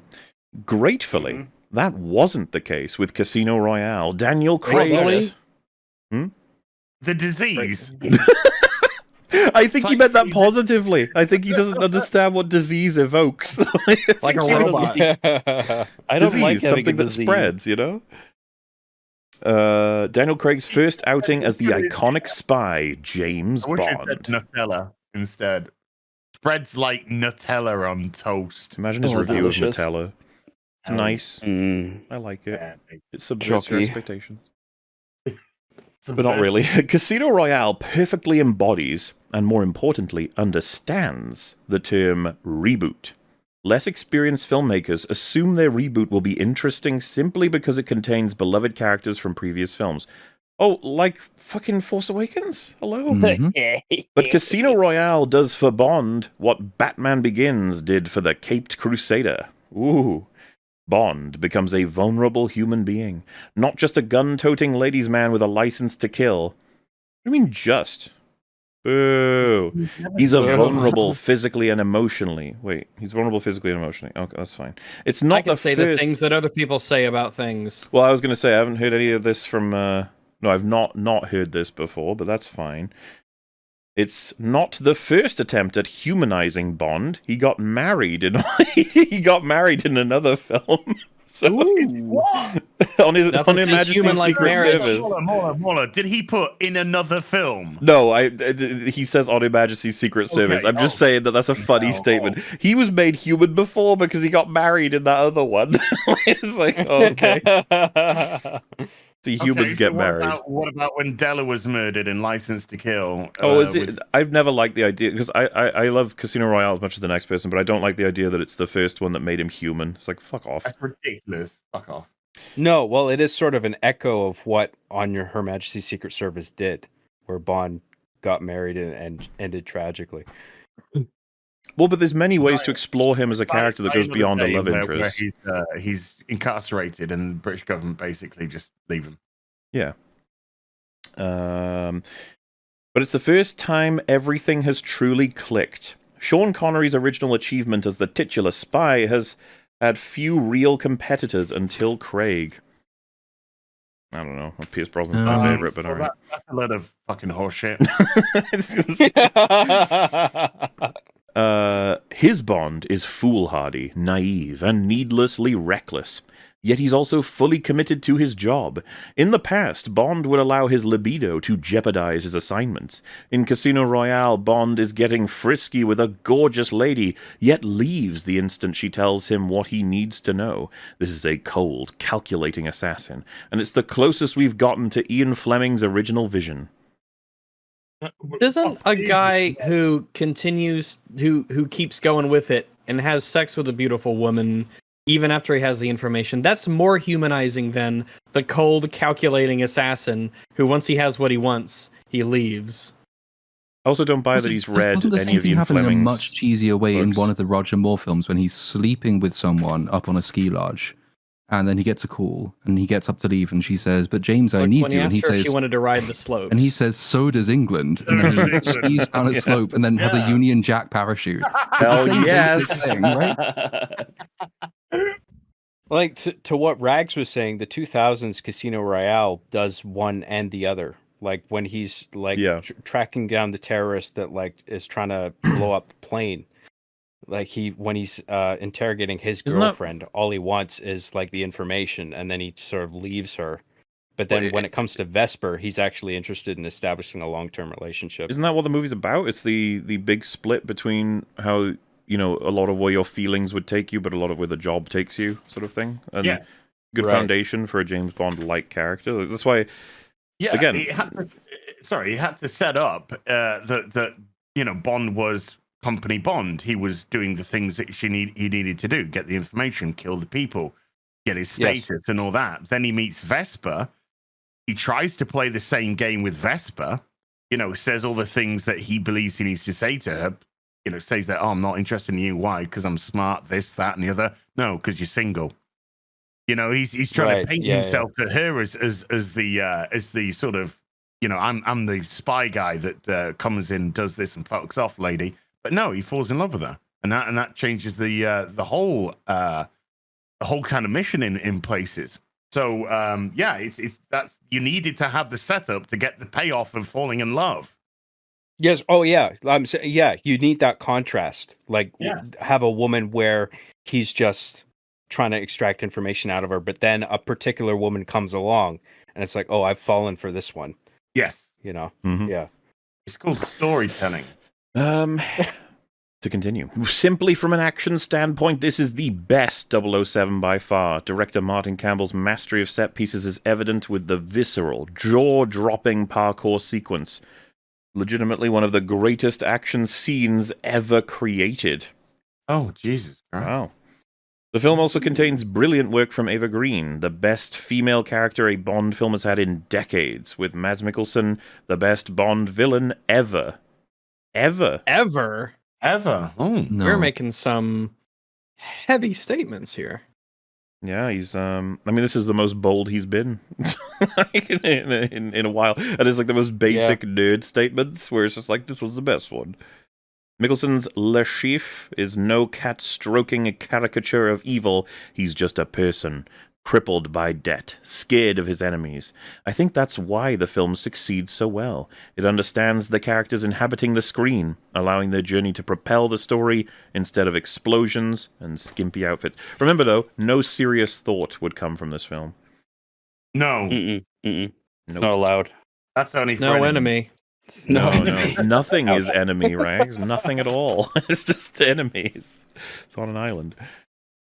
Well, there you go. That's a strong grasp of what it feels like to have Chris Stuckmann be your influential figure into the world of film. Get Stuckmannized. You know what? It's time for a reading. Oh shit! I'm gonna pause for that one. You can't pause. You gotta keep going, all right? Okay, fine. All right, chat. We're gonna read the first review of his book that isn't one we read on the stream. Oh boy, Chad, why did you cock me like this, you asshole? American Psychos, that doesn't work. Memento. I like Memento. Let's see what he said. Most films... I have to read it in his voice. Ah, lose the tail! Most films play out in a 3-act structure. The format is an effective way to ratchet up tension. Yet, its familiarity causes us to anticipate events to the point where few films actually surprise us anymore. Memento flipped that upside down. Or should I say, reversed it? As someone who personally knows how difficult selling an original screenplay is, I can't imagine the conversations Christopher Nolan had as he pitched his chronologically reversed story. But somehow, it actually got made. Memento is a gigantic celebration of risk-taking, and man... I feel How did you lose? I don't know, I almost won and then I lost. I'll have to continue that epic story. I thought I need to be away from him for the time. You got cuckolded by Stuckmann. Everyone's upset at you now because you interrupted the Stuckmann story. I'm sorry, Chad. Now they don't know what he has to say about Memento. Which, by the way, in the first 2 fucking paragraphs, all he's said is that Memento is a film that's revealed in reverse, which is all it does. That's like its thing. It's like, welcome to my review of Lord of the Rings. Lord of the Rings is an epic fantasy about a wizard and a guy who has a ring. How many drinks am I in? 18! Yeah? Fuck! Have you taken your extra shot yet? For losing? It's there, I'm scared. Alright, I'll put you at 20, and it means that you've taken that shot. So 20? I'm putting you one ahead, and you haven't even done it yet. You haven't done this and this? I don't know anymore. Chat will know. Chad, help. At this point, it doesn't matter. We've had a lot. I should just change the shot number to a lot. He's screaming inside a can. I don't know what that means. So you know this mission you failed and I completed? That's the previous one. This is now the mission you failed and I completed. I'm gonna take this over real quick. Hey! I need to drink another shot. You don't have the courage, do you? I do have the courage because I'm not a pussy. Here, you have your microphone back. Oh. I think that if the Baileys is out, we should probably stop. I'm not gonna do the hard ones anymore. No way we're cracking open another fucking Bailey's bottle. People are gonna be worried about us. Sounds like a little bitch to me. It sounds like a little cuckoid. Little cuckoid. Oh, this is boss level. It's the last one. So if you fail this, you're a cuckoid. Everyone in chat's like, drink more, do it. You're all bad. Why is it only 20 seconds? What the fuck? You're already flipping out. You're about to bump. Just get there. You'll bump into the curator, and then you got to evade him. Don't fuck this up, Mel. Come on now. I'm scared. I'm drunk. Mel, you're about to fuck this up. Everyone's looking. Everyone is looking at you, Mel. Mel. Oh! What is even happening? My turn. You fucked it. But why? You got hit and run. You getting fucked, mate. Yeah, not yet. It's not over until the fat lady sings, okay? That little kid is dead. Okay, you guys need to selectively alter your volume at this point. You owe me 2 shots as well. 2? Yeah, because we're about to complete Bart's levels. This is the last one. Oh, fuck. Chad is trying to kill me. What do you mean? Hey, me playing well means I have to take the shots too. Chad is trying to kill me. Chat, he's making this up. He's Chad, help. He's a farmer liar. Farmer liar. He farms lies on his little farm.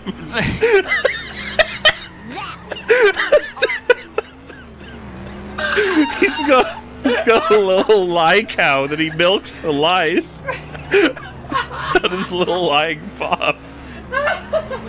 I'm a fat lady. I'll sing. Shut up, lie farmer. Jay Longbone is typing something, but it keeps moving. Wait, Jay Longbone's in the chat? Yeah, I tried to read it, but the chat was moving too fast. Hi, Lauren. Mel's drunker than I am because he sucks at the game. I'm really drunk. At least you've learned the whole, like, be quiet when you're close to the mic thing. I learned that a long time ago. Oh, did you now? Why have I remind you 10 times? Because I'm not Fringy and I'm not a bard. Oh, Fringy, don't ask what Mel just said about you. Fringy, I love you, but fuck you. Why didn't he pick it up the first time? What the hell? Wait, where is it? Oh, Oh, come on!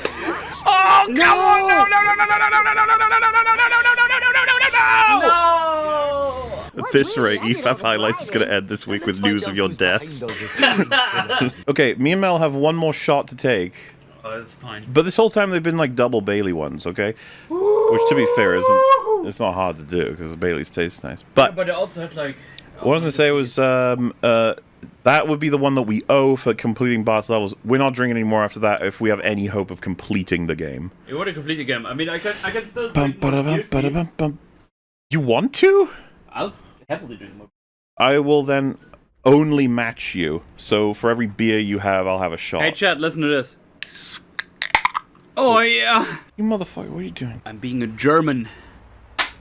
Let's go. You're drinking that when you owe a shot to the gods of Cuckoid. Wait, that's still a new one? I already took 2. We just completed Bart's levels.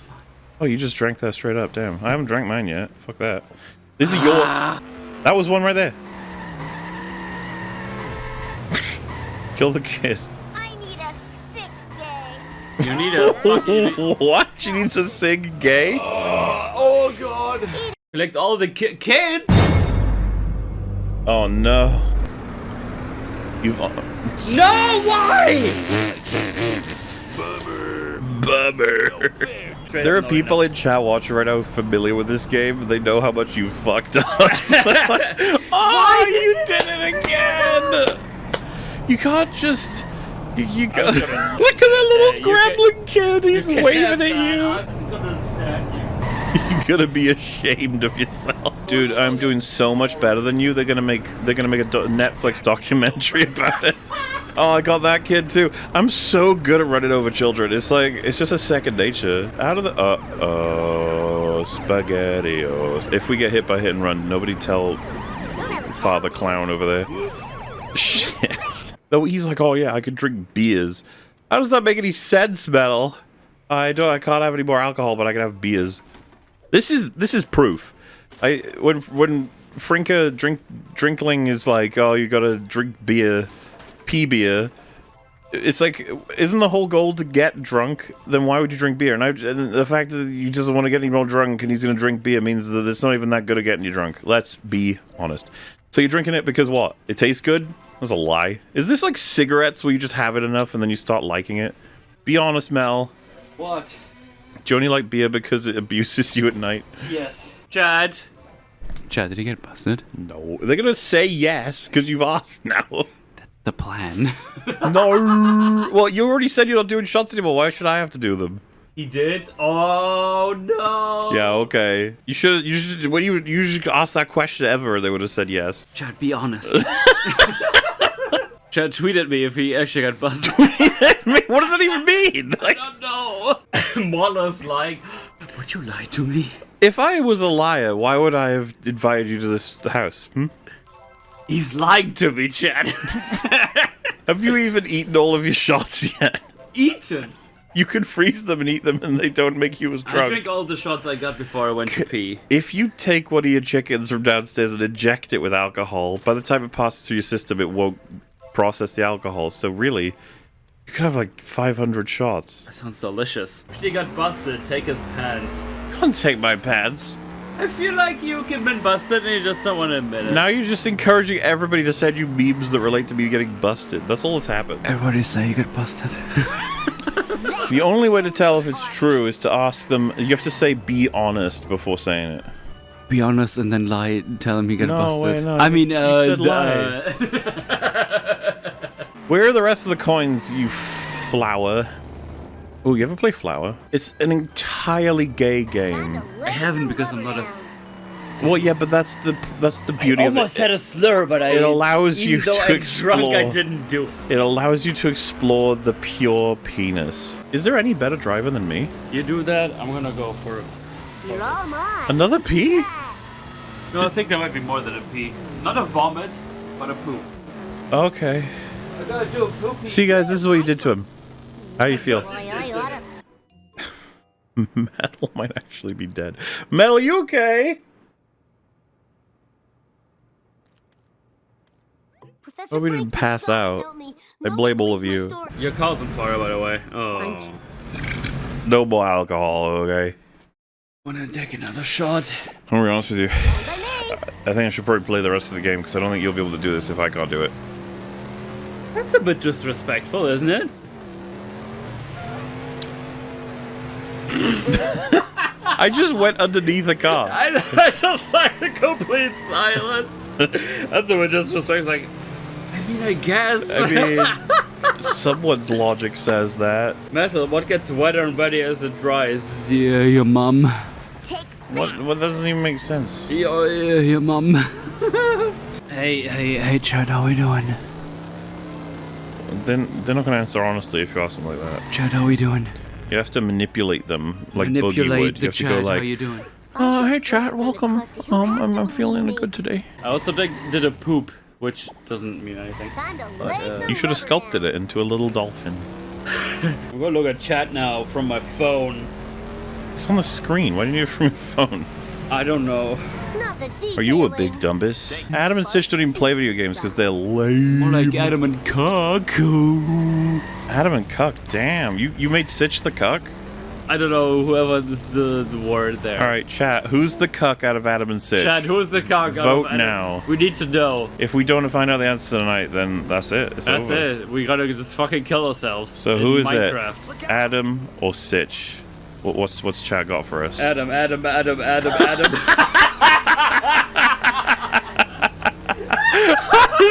It's like 99% Adam. What the hell? It's just Adam. Sorry, Adam. So then MauLer gets drunk and turns into Nigel Thornberry. Smashing. It's wonderful. Nigel Thornberry is a national treasure, an institution among men. The kind of man that you could only dream to be. Absolutely smashing. Smashing. Oh. Release the Kraken. Y'all drink like children. What do you mean y'all drink like children? You just... Why does it make you an adult to drink piss? I don't understand. Who made these rules? I don't know. I can barely. I want to put them in jail. Just checked, and you're on track for the world record 2-person hot seat drinking game speedrun. Make sure you submit after this. Chell tap. I'm really drunk. What do you mean? It's me. I wrote that. They do care. They just didn't know that they cared. Chad, help. Listen. Fuck you, Krusty, you piece of shit. I don't mind the taste. It's your turn. I don't wanna.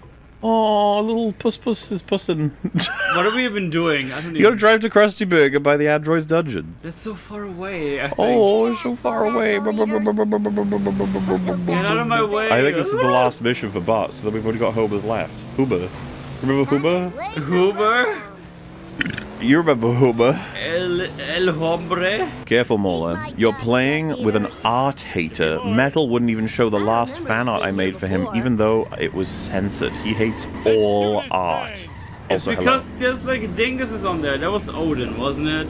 Okay, well, but I mean, no way Odin does more dinguses or titties than Beowulf does. There's so many dinguses. Listen, I'm just scared and drunk and I wanna like... You didn't go the shortcut again. It's like you want to lose. Listen, I'm really... He's all the way over there. You've lost. You're a pathetic excuse of a flebe. Oh, why did that happen? Y'all should try a smoker's cough. A shot of Jaeger with some mayonnaise.